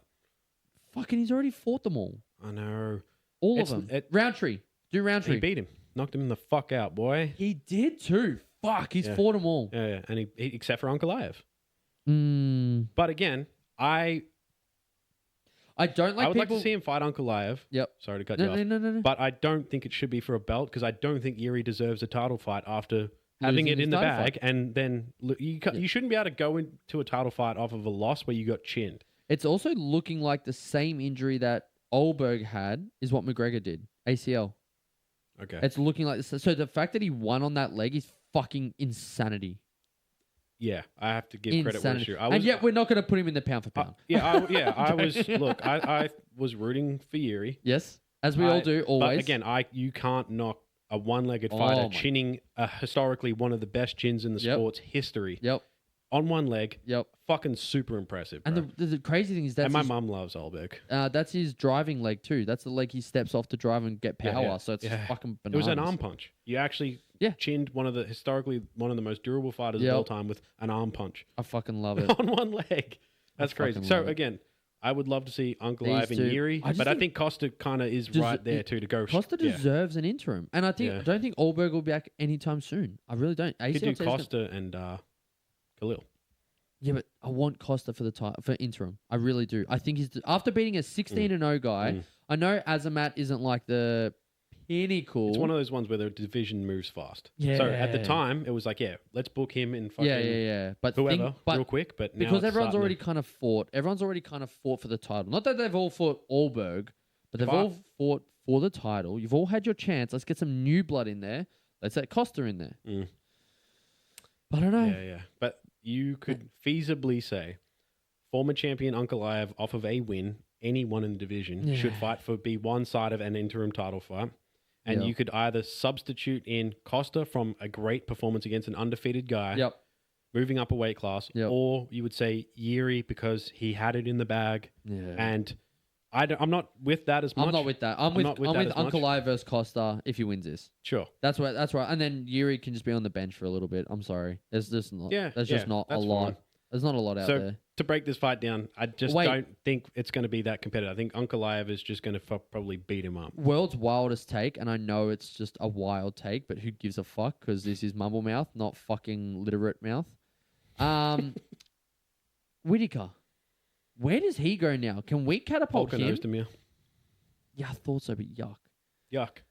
But there's no sexy matchups for him. There's talking ex-champ. Or like, again, I would have said Roundtree, but he was booked with Ankalaev, but now he's out of it. So we could go Roundtree and Whittaker. That's a sexier fight than Ozdemir, but Ozdemir is... You can't beat Krylov and then go fucking anywhere near the title. Fuck's No, not sake. near the title. Yeah, I'm saying, like, do we randomly give Yuri versus Whittaker? Ex-champ versus ex-champ. It's such a bad fight. It's just... No. This is why I don't like Whittaker at 205. Neither. I hate it. I hate it. God damn, did the fucking commentary let him know that too? Dude. Is that the most... Dude, blobby knuckles? Yeah. What are we doing? Dude, so rude. And Brighton was like, he looked great. I'm like... No, he didn't. No. He got big brothered at the start. Well, I don't like that. Because if Krylov didn't burn his gas in the first 2 minutes, we would have been there. But to break someone's jaw moving up a weight class is rather fucking impressive. Try not to fucking belch heavily into this mic. So my thing with Whittaker is he did win against a fighter who was probably on their way out. Yep. Which we also thought maybe Whittaker is also on his way out. Yeah, it is Ozdemir. You are right. Excuse me. God. So I'm not a fucking striking coach, so I just watch this sport a lot. From what I could see, and I've spoken to you about it on the group inbox, and I know Coach Chris wasn't happy with this take. He beat the shit out of Krylov, but Krylov has been chinned literally within the opening exchange in the last two fights. Yep. Whittaker took to the third round to TKO him. Yep. After Krylov low-key out-wrestled him, and Krylov is like a high-level wrestler. Yeah, he's a grappler, but he's like Not really. So yeah, but his whole game is grappling Yeah. with really janky striking. Yeah. And like karate sort of Yeah, striking. yeah, yeah. So he's kind of like, I've always thought of him like the most insistent purple belt. Yep. You know what I mean? So he's not the technical grappler that Glover Teixeira is, or these better grapplers. But he's one of those guys that just fucking will just go after you and try and make exchanges happen on the ground, whether or not he did it against Paul Craig and fucking found out. Yep. Right? It's poisonous. But he is like, if you watch a lot of his performances in the past, he just kind of doggedly charges at you with silly striking. Kicks and spinning shit and all sorts of crap, and then just collides into you, smushes you into the fence, and then just tries to, like you said, low-level wrestling, but it's the initiative. Yeah. It's him just pushing it, and light heavyweights hating grappling. Yes. That has led to a lot of success in his career. Yep. And I've always liked Krylov. I've always tried to sing his praise for years, and by the time he actually started to get some big names and some movement, he got chinned. Yeah, he was done. Which was brutal, and it's again losing to Robert Whittaker, who's a former champion, a much more technical fighter. So I'll try and make my point. Whittaker headhunted the whole fight. Yep. Didn't hit the body or the leg once. Not once. He doesn't kick. He's not kicking anymore. He's not throwing those stomp kicks. He's not ending his combinations as much with his kicks. Yep. He's blitzing in and staying, kind of like jumps in and just stays there and exchanges. The old Whittaker, if you can remember, like watching him against like a Brad Tavares or like a Derek Brunson. In and out, in and Bang, out, in and out. Angle out. Yep. Pivoting. In, out, in, feints, kicks, goes low, throws that TJ Dillashaw kick over high. Like he used to have so much more of a bag of tools, and he seems to have just reduced it down to just headhunting boxing with low power at light heavyweight against someone with not a very good chin. And it's like, yeah, sure, he's probably a more technically gifted striker at this weight class than most, but it's going to take one. It's going to take a Dominic Reyes just touching his chin, boom, it's over. It's going to take a Volkan Ozdemir one, Khalil Roundtree. Unfortunately, at light heavyweight, there are a lot of big nuclear hitters. Yep. And if your game is based on outpointing someone and sort of slowly accumulating sort of like peppering damage into the third and the fourth and the fifth before you finally TKO them without running onto a single punch, which he is more and more likely to do, Drickus, for example, leapt in and just Drickus basically stuck his hand out and boom. Yeah, gone. Yeah, and it's light heavyweight, bro. These guys hit so hard. They are destructive force. Yep. Sorry. No, again, I love it. You wanted a not 4-hour podcast? If you end up letting me rant like that, it's going to be that way. Next one over. One more. We got Earl Spence versus Tim Tszyu. Exciting, but I want to talk to you about this one. Speaking of female fighters that don't look very manly, so they most likely won't win, we have Dern versus Robinson. She's the exception. She's an exception because this is a grappling fight, and she's finally, just a better grappler. A jiu-jitsu fucking phenom actually doing it. Now, tell me they did not book this over so many other options to make sure that she keeps the title. Yeah, well, if My God. Zhang Wei Li is one of the most inactive fighters. She's an absolute once every 18 months. So everyone knows that was going to be the fight, but because Zhang will literally just not fight. After this will be Wei Li. It was going to be who's next. And to give credit, Robinson has been putting... She's been doing work. Yeah. She's hustling. She's been she's been all right. I think this is just a weak card. Dern by armbar is the answer to this one. I think she's going to get mopped. And Dern's a better striker too. Yep. She hits harder. Crazy to say. Crazy to say. She's sloppy, but she is a better striker. She hits harder. Yeah. She's dogged. And again, she is a fighter who insists on going forward, which I like. Yep. I was going to say, I'm looking at the overall makeup of this card. It seems like it's the old versus the new is the kind of... the way that Glue they're Factory. Yeah. You got Turner versus Quay Fernandez. You've got Magny on the right, top right. That's the whole card? That's most of the card if you scroll up. Yep, that's the whole card. So you got Jalen versus Quay Fernandez. Quay Fernandez. He's good. He's good. Yeah, that's what I'm saying. Like it's like them trying to build some names off some names. You got Neil Magny versus Ramez Brahimaj. How does Brahimaj get to fight Neil Magny? You lose and then you fight up. I just don't understand rankings. Yep. And then you Punahali Soriano just beat the fucking shit out of Ramiz Brahimaj. Yep. Where's his... And he fucking beat Euros Medic by knockout, who's fighting a ranked fighter right now. He's fighting Daniel Rodriguez next week. Yeah. Or in a month's time, right? Yeah. So, again, Punahali Soriano, Coconut Bombs, or whatever his name is, Coconut Nukes. Yep. Where's his Neil Magny fight, bro? Then you what got are we doing? Chitty Chitty Bang Bang versus Jeff Neal. Cool fight. Cool fight. But again, using Jeff Neal's name to build up Chitty, Yeah. in my opinion. Yeah, Chitty. You got Luke versus Tresean Gore. That's a wash. That's a wash. He's going to kill Tresean. You reckon? Oh, yeah. Yeah? Tresean Still sucks. there enough? Oh, I think so. He does. Didn't he? Who Scroll did down he a beat? He little just bit. beat Gastelum. Dropped him.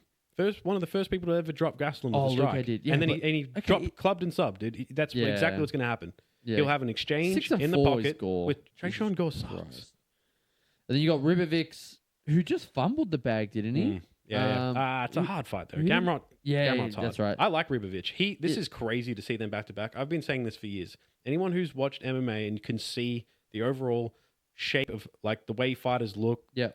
I swear Ribovic looks just like Vicente Luque. Yes. They fight so similarly. Yep. It's just Ribovic, it doesn't hit as hard, but is more output. Yep. But he's like frame wise, the way that he Moves, throws his shots, the uses- way that yep.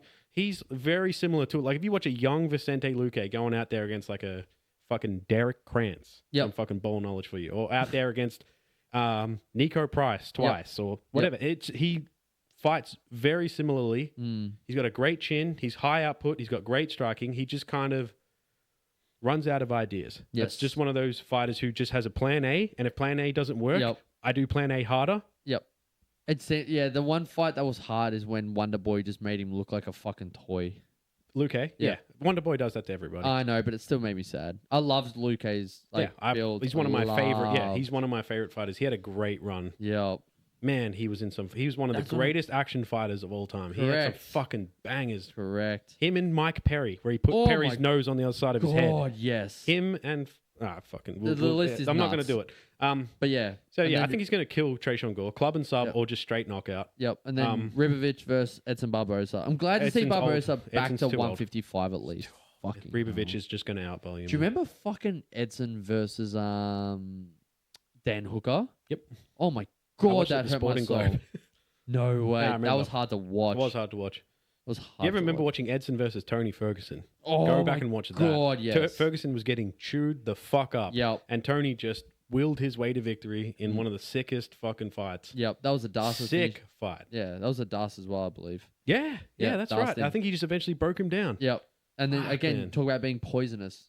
Tony Ferguson just like fucking threw sand at people until they fell into his fucking hole that he dug. That and was then, breaking people with pace. Yeah. He's the guy. Yeah. Like his fucking cardio. The one fight that I will always go back to, if you ever want to watch one of the most impressive performances, was him and Rafael dos Anjos, Mexico City. Yes. The fucking out, like 7,000 feet above sea level. And he was just like fucking Oh forwards. my goodness. And RDA's a great fighter. He's an Great. amazing former champion. He's an amazing So fighter. underrated. Bro, Tony fucking... Mogged him. It was competitive, but just, man, the output in Yeah. that fight is so ridiculous. Yep. At that elevation, man, he was a stud. He was a fucking stud in his day. Yep. We got Mackenzie just winning however the fuck she Blanchfield chooses. and Jazu. That's a It's well alright. booked fight. That's It's a well alright. booked fight, Yeah. actually. It's all right. There's not. Why do I feel like I've seen Jasmine just kind of fumble Yeah. a fair few I times? feel like It Erin's the seemed- same though. I think. I feel like Blanchfield's the same. So for me, I think Erin's was projected way higher than she actually. I think people Yeah. thought she was way better than she was, Yep. and then they gave her Manon Fiorot, and she just got Mauled. beaten up. Yeah. Well, that's the thing too, because 125 is fucked right now. Like Valentina is not anywhere dude. near it. It's The women's, so well, stale. I can't remember. They gave a stat. There's been like 2 women's 135-pound fights this year, yeah, or something. fucking crazy. I can't remember what it was. It was some ridiculous stat. Yeah. They've just really, all of these divisions have kind of stagnated a lot. Big time. Like Valentina, She's fighting. where is she? She's not booked. There's nothing. Isn't she gonna? I think she's lined up to fight Natty Ice, Natalia Okay. Silva. That's Yeah. But that's would be a cool fight if When? Valentina ever decided to Yeah. strike again. She's like, no, I can just take these girls down and beat them up. exactly. She's gonna. let's But I love Natty Ice. It'd be cool if she pulls it off. let's talk about this fucking main event. This is a banger. Yeah, it's a cool fight. Now, I love when people bring up training videos from 6 months ago about Gary and being like, "Oh, he's so fucked. Like he got taken down one time in training." Saw it with Strickland too. And then what happened? Yeah. Hamzat fucking Yep. fell to his back Oh, pull when he guard. couldn't get it. Pull guard. No, so This the is way a- I've always thought about this Yep. is Gary is just not dangerous enough. He's Great call. as skilled as it can be. Yeah. His skill set's amazing. He's just not powerful. He's got Yep. He's Just- not like Prates. He's not like Prates. yeah. He's Even not, though he's just beat not Prates. that. He's just not that dangerous enough where I'm worried for Islam the same way I would be against Prates. I'm like, with Prates, I'm like, he is going to need to watch his P's and fucking Q's on the feet. But we know as soon as it's on the ground, it's over. So it's one of those like 50, more of a 50-50, like, can he do it? Can he not? Gary, I'm like, I just feel like Islam's just kind of do a little bit more than him. Yeah. It's like Gary's, even call it great everywhere. Like his grappling for MMA is actually pretty good. I'm not going to lie. Like for what he did to, not that Prates can grapple for shit, but he's technically sound. He plays the game correctly to where he's safe enough. You know what I mean? Like he does the right things. I'm not worried for Gary in terms of the striking either. I don't think but that's what I'm saying. There's a lot of danger on either side. I just think Islam's ground game has elite. It is elite. Yeah. Whereas Gary's nothing about. I don't know. It's not. I know what you're saying. The word elite. 100%. It's danger. The danger that Islam presents on the ground is frightening. And that's what makes him, I believe, I find it fascinating that Islam hasn't gotten more fame than Khabib. Because Khabib just mauled everyone. Yeah, I know, but Islam fights people and has competitive fights. Khabib doesn't really have that. That's kind of the difference. It's one-sided. But he wasn't the biggest finisher, was he? Like Khabib? Like he finished a lot of guys. Finished Poirier, finished Conor, finished Gaethje. You know what I mean? The fact that he went to a triangle, not an armbar, because you want to break his arm in front of his family too is nuts. No, you're right. The more you reminisce about Khabib's career, the more impressive it gets. Yeah. What he did to Gaethje comparatively to what we just saw Gaethje do to Poirier, who was supposed to be the next Jesus Christ of our sport. Why am I kind of thinking myself into this fight as it's going to be a fucking boring fight now? I'm starting to think like because there's no danger. I don't see danger from Gary. I just feel like Gary's going to sort of get. I think he's going to go out cold in like the 4th or 5th on a choke. Oh, okay. I actually think it's just going to be a decision. It could be. I think they kind of fluff around and do not a whole lot on the feet. Yeah. And then they're going to grapple, and it's just going to be Islam kind of maintaining position. I think Islam's going to have a tough time. I think Gary steals the first. Yep. I do. Yeah, sure. Just the ability to keep his footwork up. Yep. Keeps. I don't think he kicks that much because if Islam gets a hold of that leg or catches a kick, he's in trouble. So I think you'll find him kicking the legs a little bit, but I don't think we'll see him kick the body or the head. We might see Islam kick the legs 100%. A lot more, actually. After his JDM fight, he was 100%. Kicking the legs a lot, 100%. And it worked. And then what's Gary going to do? Catch his kick and take him down? Go for it. He's probably going to try and jab over the top of it. You know what I'm saying? Like So I think Gary's just going to be very much like touch and run, touch and run, touch and run. I think Islam's going to have a tough time getting his hands wrapped around him. But then I feel like it's going to be once he figures out, and then like Khabib gets in the corner, it's like, okay, this is how he does it. So you're just going to take one step here, shoot in, and you're done. It's like, okay, cool, we're done. That's it. The fight's over. So I think it'll be, if it's decision, I've got 49-46 Islam.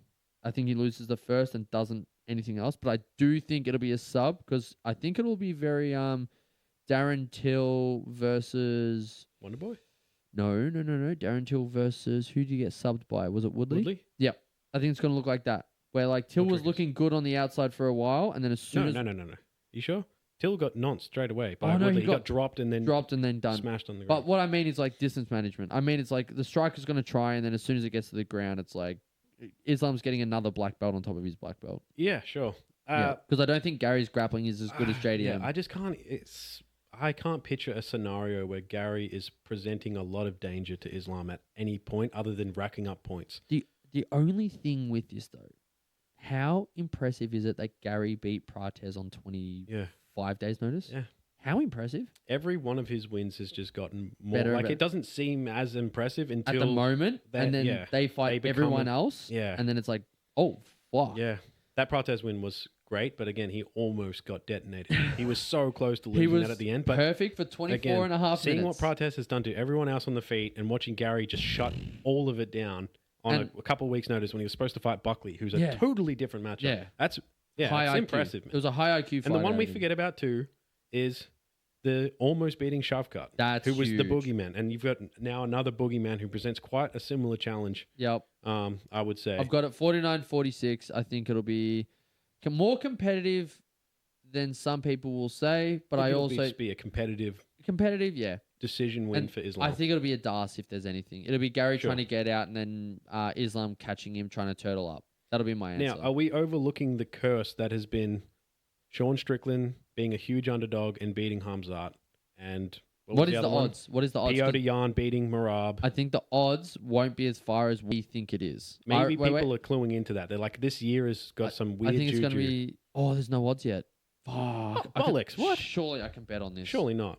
There'd be odds somewhere. Surely I can bet on this. All right. And before we wrap it up, because pod's going to go forever, a few things that have come up. If we go onto Instagram, I'm just going to get these odds up.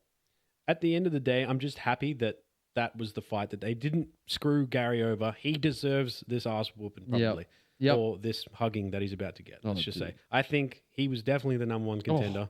No, it's $1.25 Islam, $3.85 Gary.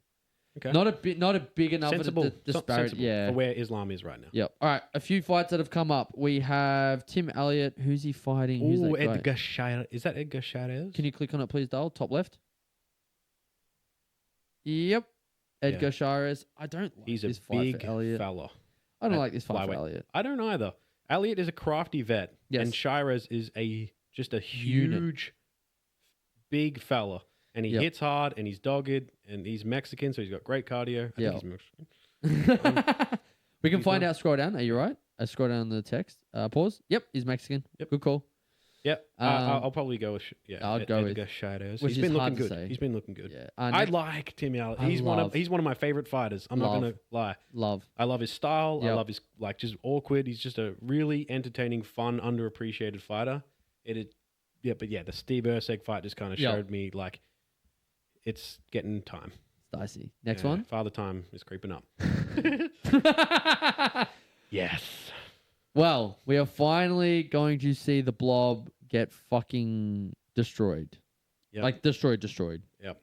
Calvin Gastelum deserves every bit of this, dude. He is a torta. So to help people, Yusri Belgaru is a glory kickboxer that has a win over Alex Pereira. No. Yeah. Two losses, isn't it? He beat him once. Oh, did he? Okay. He beat my him bad. I thought it was 0-2, but 2-1. 2-1. 2-1. Sure. Yeah. Sure. So trust me, we went down this rabbit hole. Oh, and it was like a weird stoppage. He fought with Izzy too, didn't he? Yeah. I can't remember who won that. But then Alex Pereira said, "Okay, that's that's a loss. Cool, hold my beer." Yeah, dead name. And then fucking destroyed him for 2. I love that he joined teams with him. Dude. Pereira has shown a beautiful blueprint for a glory kickboxer to get into MMA. Hot take. This is where Izzy goes. This is where it should go. Yeah. Like if you want to end your last few, do it with the glory kickboxing. If he destroys team. Gastelum too, you're right there for it. Yeah. Yeah, sure. But like that's another guy. I don't think really looking good unless Yusri wins this and then he fights Izzy. I don't know. Wild take because Gastelum is not even close to top 50. But I think they could say, well, Izzy and Gastelum had that close fight, and Belgari just beat the shit out of him. Yep. You know what they'll do? They'll spin it. But one thing I've found super impressive is that Belgari struggled on the Contender Series and did not get signed multiple times because he was having these really flat, like just unentertaining, unimpressive performances. And then just he got drafted to the UFC or debuted or whatever. Yeah. Basically not being signed off Contender, but I think he just got the Pereira. Like I'm on the same team. We need somebody. Yeah. You're in now, I guess. Yeah. You did win, but we didn't sign you, but now you're in. You. And since he did get signed, he's looked. Hold my beer. Yeah, he's looked excellent. So whatever it is about the UFC lights, I fucking love it. You know, it doesn't affect him at all. Can we go out of this and we'll just go into the... No, stay there. Just drop down to fuck Calvin Gastelum. He has more weight misses than any other fighter on the roster, I'm pretty sure. I'm so over it. The other one is Jan Blachowicz, second one on the left in the next row. Cool fight. Navajo deserves this. Yep. Cool fight. So. Cool fight. Yep. I just love this fight. I've got nothing more to say. I like it. Navajo has not blown me away. No. As much. He's 5-0 in the UFC. He's got all the tools to be a great fighter. Yep. I think he's just hasn't had that moment. He's just kind of just going a very early Oldberg career too. Yes. Just kind of, you know what I mean? We know he can be good. Yeah. And this is the kind of fight that you need to show it in. But yeah. I love this. Can you scroll please? He's not doing what I thought a few of the other light heavyweight contenders. Like, is it Yakyaev? Yeah. And Baranowski? Those are the two guys where I'm like, these two are going to catapult. That's who I expected Jan to be fighting when when Bogdan moved to fight Ankalaev. I thought they were going to do Baranowski. Actually, no, Baranowski. They're both Polish. Yakyaev, I thought might have got the next. This is in Serbia. Does that mean anything? Hometown, home-ish town for fucking For who? Jan, isn't it He's close to Polish. home? Close to home. Is Serbia and Poland close to each other? I mean, I'm I not- don't play geography's FIFA. I don't think. Maybe. I think it's all Europe. I was Dunno. just thinking it seems close to home. Poland is in Europe. I hope. Oh, I've just fucking murked myself. Yeah. Are there any other big fights that have been That's a announced? cool fight, though. I Yeah, love this is that going to be fight. That's a good fight that's a to good watch. test because Israel Adesanya didn't pass that test. Jan And, Blachowicz is ranked 4 in the media rankings. Yeah, he should be. I don't think he should be ranked 15 in the AI rankings. That's preposterous. Rank 4. Who? Who was his last win? I can't remember. Rakic, maybe.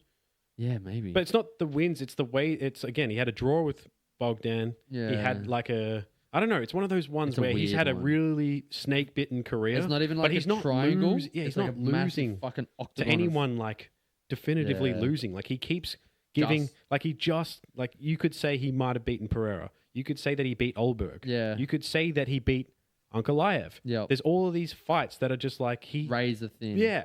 And so the Bogdan fight again. I thought he would win that fight easily, and it was a draw in the last Yeah. one. They rebooked it, which I'm actually not that mad about because I'm like it was a draw. Yep. And it's funny. I did kind of point that out on the inbox. It's funny that they didn't rebook Jan against Ankalaev. They Yep. gave it to Bogdan. 'Cause they're Yeah. like, how dare you guys go to a draw in that main event? Oh my We're never God. giving you the opportunity to redo that because fuck you guys. Fucking So- so funny. Jan gets shafted to the unranked fighter, Yep. and Bogdan gets the opportunity. Yep. So All right, we scroll down. Is there anything else that stands out? Spans booked, not anything is crazy. that Umar Sai and what's his face? On the left? Yes, Can you click on the one on the most on Yeah, the left, what's it- please? We'll what's just his name leave. again? Make this last one. Oh, Bukowskis. Bukowskis. Yeah, Cool. sensible. Sure. Sensible. Umar Sai has been quite underwhelming. Yep. Bukowskis looked like he was going to go on a run. Yep. Got cut from the UFC, went back to Cage Warriors, won like 5 in a row, came back to the UFC, and has just been quite middling. Yep. It just shows you the difference between regional levels. and yeah. There's and levels. it's light heavyweight too. The levels aren't even that high, but it's No. just a little bit higher. Still levels. All right. Can you go to the next Instagram tab? All right. Connor, yeah, here we go. I haven't been able to talk about this, but because basically we watched the Connor fight and then we came straight on the pod. So we didn't really have any time to digest or think about it. So I want to digest on all this Connor shit. This was him walking into pain management 4 days ago.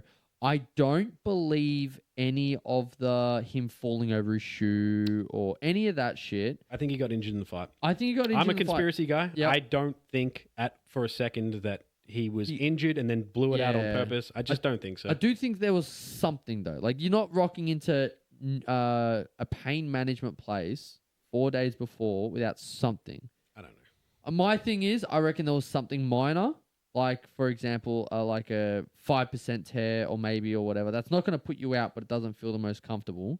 And then he fucking sends it because there was even a guy that apparently got sacked from Fox Sports, and he came out like this was all fucking known, like this whole statement on it all after he just got sacked. And he's like, well, now that I'm fired, here's what I fucking know. Well, again, you could look at it. Whoever brings forward any kind of argument, the footage that Dana posted of him throwing the kicks on the pads backstage, I'm like, you wouldn't be doing that. Yeah. You just wouldn't be doing that. There's no way, because again, like I was watching that and people are like, oh, he kind of still lands funny and he doesn't really Not chamber it. I'm like, really. nah, Yeah. I don't know. You're warming up. nah. Fair. I just thought it was a good point to bring up. I think it's sure. Like, it's just something that's like because People there's been can speculate. so much speculation on it that it was all fucking like he just took money and ran. hot take. I think fucking Terrence McKinney fucking threw that fight. Yeah, fucking More so than saying Connor Yep. threw this because he knew he'd get his Yep. paycheck the second this fight started. So I think Terrence true. McKinney fucking threw that fight. So true. And you can say so much more, like what would be his motivation? A 50-50 record in the UFC. Yep. It doesn't matter if you lose to Bobby Green. Yep. Because they're gonna Book you fucking against book someone you else. again. Exactly. And you probably fight lower, get a nice KO bonus, Yep. and then fucking yeah. I think he threw the fight. The crazy stat of the McGregor fight though is in 3 seconds, Conor made more money than Strickland did beating Hamzat. Let me run. Yeah, fucking Isn't that hell, bro. crazy? So And it wasn't let- even. It was like 2.4 seconds to be exact. This might fucking upset Coach Chris and a lot of viewers because I know there's a lot of Conor Good. McGregor fans in the. Let me throw Yeah. a take at you. Did Conor McGregor quit on himself by blowing his knee out? Because hear me out. Right? He quit. Mm. The first Max Holloway fight, He didn't quit. blew his knee out. Didn't quit. Still beat him Yep. on one leg. Yep. Didn't want to show it. Still kept going. Why did he throw the second high kick? Was my question in that too. That's where. But then it's hard because Is that not kind of quitting in a way? In my opinion, I'm like, Yeah. you have another fight against Max Holloway, and your fucking knee blew out, and you still fought through it and beat him. the only thing where I would play devil's advocate, because low key I do think it was a nice easy exit for him, and I'll back you in that. The only thing is when he tried to stand southpaw and his leg gave out, and we're fucking 40 seconds in. That's quitting because he's It like, I is. know I've done it early. I have no chance. I think it was right to stop though, because if you can't even stand in your stance, Olberg. so true. It's such a fuck. I know what you're saying, but I say again, devil's advocate. You heard it here first. Devil's I advocate. wanted, you know what I mean? I was rooting for the dream that everyone wanted. I Yeah. thought Max Holloway was going to kill him one way or another. Yep. However, to see Conor McGregor win and to go on and have the Gagey fight or fight the Yeah. winner of Islam and Max, whatever. Yep. It was going to be it was a fun dream that everyone had. But there's a weird thing where, upon reflection, I was just thinking about that. I'm like, he blew his fucking knee in the first Max He fight. did. And poker faced it, Yep. went Fought back to through his it. corner. For a lot less money. Yeah, and went out and beat Max. Yep. To say that he was going to do it this time is Yeah. a titanic task. However, he did make a conscious decision to just not take his TKO loss. That's fair. That's quitting. The only fight left for him is Chandler. It's Chandler and Deb. Bobby Green. Nah. Why? I think I hate that fight. Chandler doesn't deserve it. That's fair. Chandler has lost 4. Bobby's won 4. You could do another Nate, like a discount Nate Diaz. You Wait, don't Bobby think Green's King Green, right? I'm fucking having mental his blank. name's Yeah. Robert?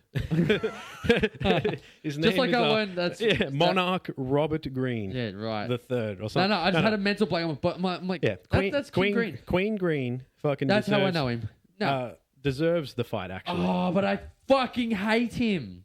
Why? I have no reason. Just I hate Chandler. That's fair. You don't deserve that fight, Fuck buddy. Yeah, fuck it. Just, I don't know, man. So there's some options there. I to be only honest. hate that Chandler waited for 2 years and Connor just fucked him over. I love that. Fuck. I know. Don't but take your career more seriously than waiting out and sniff someone's balls for 2 years, waiting for you to. That's the most pick me thing I've ever seen. I know. That's why I can't I liked Chandler and Bellator. Yes. But there was just a cascade of decisions that make him that have look just, like a fool. Yeah, foolish things. Throwing fights essentially in. This is what I think. I can't believe I'm doing this because I know we have a cap. Michael Chandler left Bellator so he could fight Conor McGregor. Now, hear me out. He literally sold out his soul for the Conor McGregor fight because he said openly, I was going to get paid more money to stay in Bellator, but I wanted to take a risk and prove myself against the best guys who everyone have always said have eluded me to have these, big matchups against the biggest names at lightweight. He changed his whole style. Do you know why? You could see it in him. He wanted to have the most exciting fights to prove to everyone that he should be the next guy for Conor McGregor. I totally think that his whole career trajectory was all based on let me fucking go out there and prove how exciting I am so that Conor McGregor will pick me. I think when he came over, Khabib was still in. So I think he was chasing that because I remember him always saying that he would out-wrestle Khabib. Khabib just retired as he entered. As he entered. So that's why. Yeah. So my other thing is But he did talk about wanting to fight him. I agree with you once he lost his first fight to Charles. I agree with you. He beat Hooker. Yeah, I know. So he beat Hooker, lost to Charles, and then knowing that he wouldn't be able to get the title fight. Knowing that he wouldn't be able to beat those fight. guys. Yeah, knowing that he wouldn't beat those guys, he chased the biggest name in the lowest position. So I agree with you after the Charles victory. Loss. That's As in, So that's, after he lost to Charles, I think, I said that again, horribly. he was going to take any money to get across. He fights Hooker, beats him. Impressive, by the way. Yeah, bombed him. Yeah. It's whatever. He's a stud. He's an athlete. Yeah. He was at that time still, like I said, a physical force. Yeah. But I truly think his whole entire career, this is why he sold out so hard onto not fighting anyone else. But McGregor. Like, I truly think his actual career was solely based around, I need to fight Conor McGregor. Yep. And went to the UFC to do that. and Yep. was going to be a yes man. You could tell how much he kisses ass. Yep. He wanted that tough thing so bad. He was right there for him.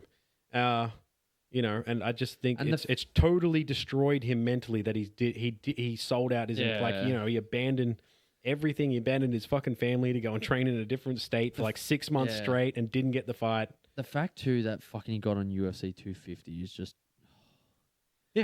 craziness. All right, last one. Let's get into our most recent argument. Gable Stevenson, and I compared him to another fighter. Now, I will sit here and say, can Gable get into the top 10? Would you say yes or no? Yes. All right, perfect. We agree on that. Top 5 from what you've seen. Not from what I've seen anything yet. Interesting. I think he will make top 5. Let's go rankings. Sorry, Sammy. This is crazy. Right? I know. Crazy take. I know. Hit me. I like that you went with this last. I'm going this way. There's an avenue that I think he gets top 5, and his name is Josh Hockett. Hockett beats him right now. Right now, yes. But I think you give him the Pericic build-up. And I think his next fight should be Louis Sutherland. Sure. Yeah. Absolutely. Because if you go to... Louis Sutherland. Fuck yeah, that guy. dude. Titty Sutherland. Have you seen his regional... I think it's his Sherdog picture? Yeah, it's all traps. Bro. It's on all the juice. Yeah. All of it. The UFC just blatantly aren't testing anymore. And even though he looks like shit now, I'm just saying like they might be outsourcing testing, but I just think they don't care. If you're a contender series fighter and you take a fight on short notice, you're not being tested because they keep telling us this whole like 6 months in the testing pool. It doesn't happen. Well, Damian Anderson, 4 days. Yeah, bollocks. 4 days. Telling me you had 6 months of UFC testing before. Exactly. Fuck off. If you click on the Brando one next to the ranking, Sammy. So the tab. Yep. I completely agree with him literally copying Brando's recent fights. So Brando beat Elijah Allison. Gable just did. Fight Louis next. Sure. I think he murks him. And then fight someone like Gaziev or someone in the position that Gaziev was in. And then you get ranked. I think that's the same trajectory as him. I agree with you that like what Joe says of like, oh, you're going to be a UFC world champion. Shut the fuck up. They say that he's top 5 right now. I disagree because I don't think he can. The thing that, and what people don't realize too is styles make fights. So I actually, hot take, the guy that I told you before, Dorian Oliveras, I think his wrestling for MMA is better than Gable Stevenson's because you have to look at what they were the best at the time. That's why I also... Another hot take, I don't think Ben Askren would have ever, even in his prime, he never would have come close to a title. UFC title. A UFC title. The reason for it is the style of wrestling. However, Jordan Burroughs, if he started MMA, I would put good money on Burroughs becoming a UFC champion. Gable Stevenson hear me out. Gable Stevenson is a snap down guy. He wants to get onto front headlocks and that. How often does that happen in MMA? Fuck all. He's a go behind guy, so we will see him get some knockouts from like backside, where like you're holding over the top and hitting him from behind.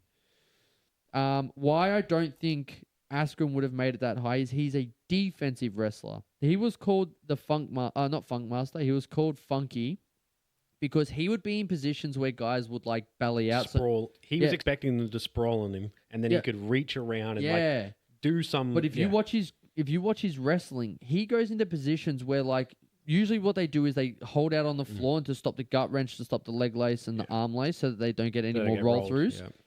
He would find an ankle, put his head between their legs, get up into like a random backwards north-south position, counter them for 2, and then gut wrench them. He was one of the best defensive wrestlers of all time from weird spots.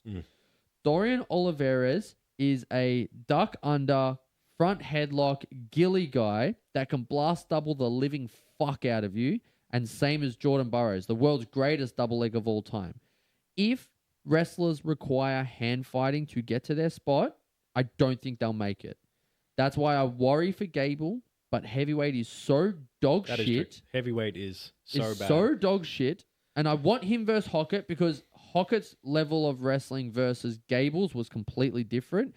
Gable needs to find a way to get to his wrestling, then his spots, through MMA. I loved the kicks out of fucking Gable. Loved that a wrestler is kicking. You can tell that Jones definitely showed him that. It's a 5'11" Jones. Kicks. It's a 5'11" Jones. Is he 5'11"? He's 5'11". It's not looking good. I mean, DC made it work. I mean, DC was a stud. DC could barely make heavyweight. So again, no, right. So, but remember, styles right, make fights. You could say that Gable Stevenson is every bit what DC was debuting into Strikeforce. However, DC had actually put together some significant wins. Right, and then winning the Strike as an alternate. Wins the Strikeforce heavyweight tournament. But again, to cut you off, the style that DC did in wrestling was a high crutch. This is why when he's single high crutch, which is why when he's on the panel, he's like, "Oh, he could do a crutch throw from here." It's like, no. You would do that from there. That's actually not what is quote unquote the best thing here, but you would do that from there because that's your thing. Because you picked up 7 fucking heavyweights and dumped them on their head. So I agree with you. DC's wrestling was amazing style for MMA. I think Gable goes top 5. I don't think he beats Aspinall. Ever. I don't think he ever beats Aspinall. I think he murks Pavlovich. Because he'll just fucking take him down and maul him, and Pavlovich won't be able to stand up because it's just Pavlovich. I don't know. Again, these are projections that everyone is saying. I'm just like, right now, the style of wrestling that is the most dominant in the sport, and we can say wrestling and or grappling, is the Caucasus region cage. Crafted against the wall. It's Greco. The chain wrestling. The system that they use, the system that Hamzat uses, the system that fucking where they lace the legs. Right? It's just different. It's just not the same as mat wrestling. So I found that the way that the UFC and the fans and everyone project this idea of a 2008 fighter in 2026 as this NCAA Hodge Trophy winner, fucking gold medalist. I'm like, that was fucking 16 years. No offense as well, because ago. I know this is extremely offensive to the grappling community, right? You've got your 13-time world champion, Buchecha. Animal in his world. Sense. Animal in his world. MMA grappling. Different. I mean, not to bring that up to shit on you, but it just, I don't trust credentials like that anymore. Whereas if you're a fighter who's proving it against other regional, successfully, highly touted regional fighters, and then into the UFC. Which Gable really didn't have. No offense, he just doesn't have it. Or who would fucking fight him after the knockouts he had on the regional? I know it's against Cairns. I just don't trust can crushing NCAA gold medalist wrestlers. It's a credential that just does not resonate with me as someone who is projected to be great based on their athleticism and their accomplishments in a totally different sport. And I know wrestling is a part of MMA, but I would say someone with a high-level kickboxing background in 2020, in the 2020s, seems Belgari, right? Yeah. You the Pereira-esque, Izzy. Those are the kind of guys now who are really well-adapted strikers who are learning to stop grappling. Is a far better meta than a American, American wrestler, or collegiate wrestler, whatever, or funk BJJ style, or whatever the fuck. Or I just don't see it anymore. Back in the day, that was what you needed. That's what you needed. You had all of your Frankie, you know what I mean? All the types that you had. Your Mark Coleman's. And it was the most dominant force because they could shut down just the pure jiu-jitsu guys with basically top control wrestling. That was in the early 2000s. Yes. These guys coming off of mat wrestling now, no matter what gold medals you're winning, just statistically speaking, watching it across the board, these guys who come off these great wrestling backgrounds, for instance, here's another one. Tatiana Suarez was an Olympic alternate. So when she fought Zhang Weili, Zhang Weili didn't grow up wrestling. No. But she trained MMA grappling, and she made her look like a fool. Although on the way there, she did it did look decent. Against lower competition. But I'm this is what I'm saying. It's Wei Li was not a gold medalist. No. But in Volk. a different sport, exactly, Volk. Volk Perfect is the answer. example. Volk is shutting down Caucasus wrestling. That's what's so impressive as a smaller man. So this is I've just been saying the credentials of the American wrestling and the sorry to say the BJJ world is not the same anymore. It just isn't. I trust fighters with jiu-jitsu more so when it's like, how to say? It's like when boxers want. I think I treat jiu-jitsu like boxing though, because like so Fluffy Hernandez is a perfect example. Yeah, beating Rodolfo Vieira. No sense. Yeah, and you've got, like you said, what was his name? The fucking dude who beat Buchecha in his. They got cut for beating Buchecha too. Yeah, he got cut for beating him. That's what I'm saying. It's just like you have 2 years of MMA class. What's he? He was not even a great MMA fighter. No. He looked like some fat guy who wanted to get in shape and took some MMA classes. Yep. Was able to completely shut down a 13-time Brazilian Jiu-Jitsu world champion. So, just with fundamental MMA knowledge of like, these are the positions you need to worry for. Yep. If he can't fucking get to here, then he's got nothing. Yep. And yeah, I've just thought like the MMA meta is constantly evolving and it is not trending towards American wrestlers. So the way that they talk about Gable as this gold medalist, he is a stud athlete. Yes. He's fucking fast. And he's a freak. He's got hands-ish. His power is not like one punch KO power, but he can volume your face off and beat you up. Not the worst chin as well. Like he's taken some shots. And that spinning wheel kick. He's great clay that can be molded. Yes. I'm just like, I don't buy into what I'm being told about his wrestling credentials and the bums and cans that he's beating on the regionals means nothing to me. It's the same as Bo Nickel. It's like, I don't care when you beat Val Woodburn, bro. Yep. When you beat, what was it, Rodolfo Vieira via head kick? I still don't rate that. That's better. It's better. It's better. Yeah. I knew he was going to lose to RDR. Yep. He lost exactly how I thought he was going to lose as a great wrestler who just hasn't experienced MMA grappling enough. Yep. He's just been so overmatched with everyone else that when you're going to fight someone there, a 20-fight veteran, a 2-division champion in one, I want to say. Yeah. One? Different. Yeah. Got destroyed in the clinch the same way Cejudo did when he fought DJ. Yep. Again, you just don't know until you know. Cejudo's kind of Cejudo and DC are the two outliers, which I really wish Gable would work with one of those two as well, not just Jones. Jones has one of the highest IQs, but the way that they could make the exact path that Gable's just walked work in MMA. Gable should look at learning from DC. I think he can learn way more from DC than he can Jones. I know that's a weird take to say because Jones is beating DC. I'd also put Henry there. Henry's got high IQ. I wouldn't be listening to a fucking thing he says. Why would you listen to Henry, bro? Captain Cringe. Fuck Henry and his coaching.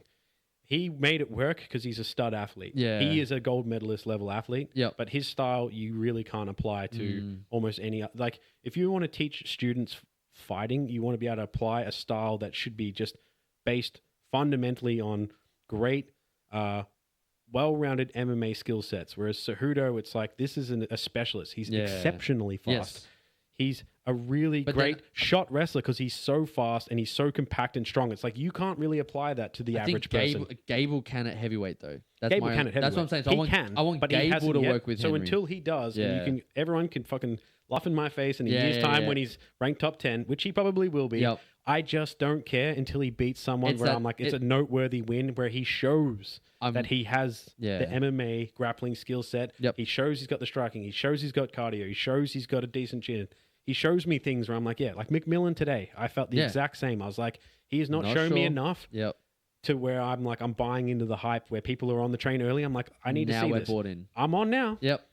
Fucking all aboard. I'm telling you, I thought his fucking fight today was outstanding. I love it. So, same thing. I'm waiting for Gable to show me that. Until then, I reserve all my hype until he shows me it. So fair. I do think it's not the top 10 fight where I'm going to be like, ooh, I don't know. Unless it's Brand. I think the fight where we're going to find out is Blades. When he fights Blades, that'll be where we find out if his wrestling works or not. Sure. That's why. I know Blades isn't. But like, if you take Blades down, that wrestling works in MMA now. You know who they actually should have kept around is that Jalton Almeida. That would have been. That's the kind of guy we need to see if he can do it because that's MMA grappling. Yes. He only grapples MMA grappling too. So I would have loved to have seen what Gable can do against someone like him, who's a lot more experienced at MMA grappling and an extremely difficult fight for anyone who's not the top. Yep. The actual top of the top. 100%. So it's a shame they got rid of him as well. I hated his style. Don't get me wrong. Shit. I hated his style. Good test. I thought that he was, a very athletic, which we never get at heavyweight. Like, don't cut the athletic ones. No. Cut the fucking fat shit ones. I know his style's boring, but come on. Is Ty still in the roster? He is, isn't he? Yeah, he is. Give Ty Gable right now. Please, Let's see. Let's do it. If he wants to stand and That's trade actually with Ty, kind of low key. Like, why not? yeah, 2 names. yeah, give him like. It's either going to go one of 2 ways. Yeah. He's going to stand and trade and find out like Greg Hardy did, Or it's he's going going on to his take back him down easily with and no just, resistance. Yep, and just beat him up. Well, that's the fight. I love it. Well, Griff, thank you so much for making your way to our Appreciate it, bro. To our podcast. It has been a fun one. Sick. Guys, we are looking to actually potentially bring Griff back quite a lot more. Me and Griff, like I said, I'm going to start reserving myself in the banter a little bit, and we're going to start going back and forth on YouTube, I reckon. That's going to be my goal. I can't wait. Yeah, man. Like I said, we can always we throw ideas out on the 100%. fucking chat every day, throwing out news, throwing out I love takes it. and stuff. But Yep. yeah, Let's sure. do it. Well, it's been an absolute pleasure. Thank you very much. Thank you again. Hopefully we don't have Brighton or Luke back next week because fuck those guys. And we'll be Griff back next week, hopefully. But until then, peace. Signing out.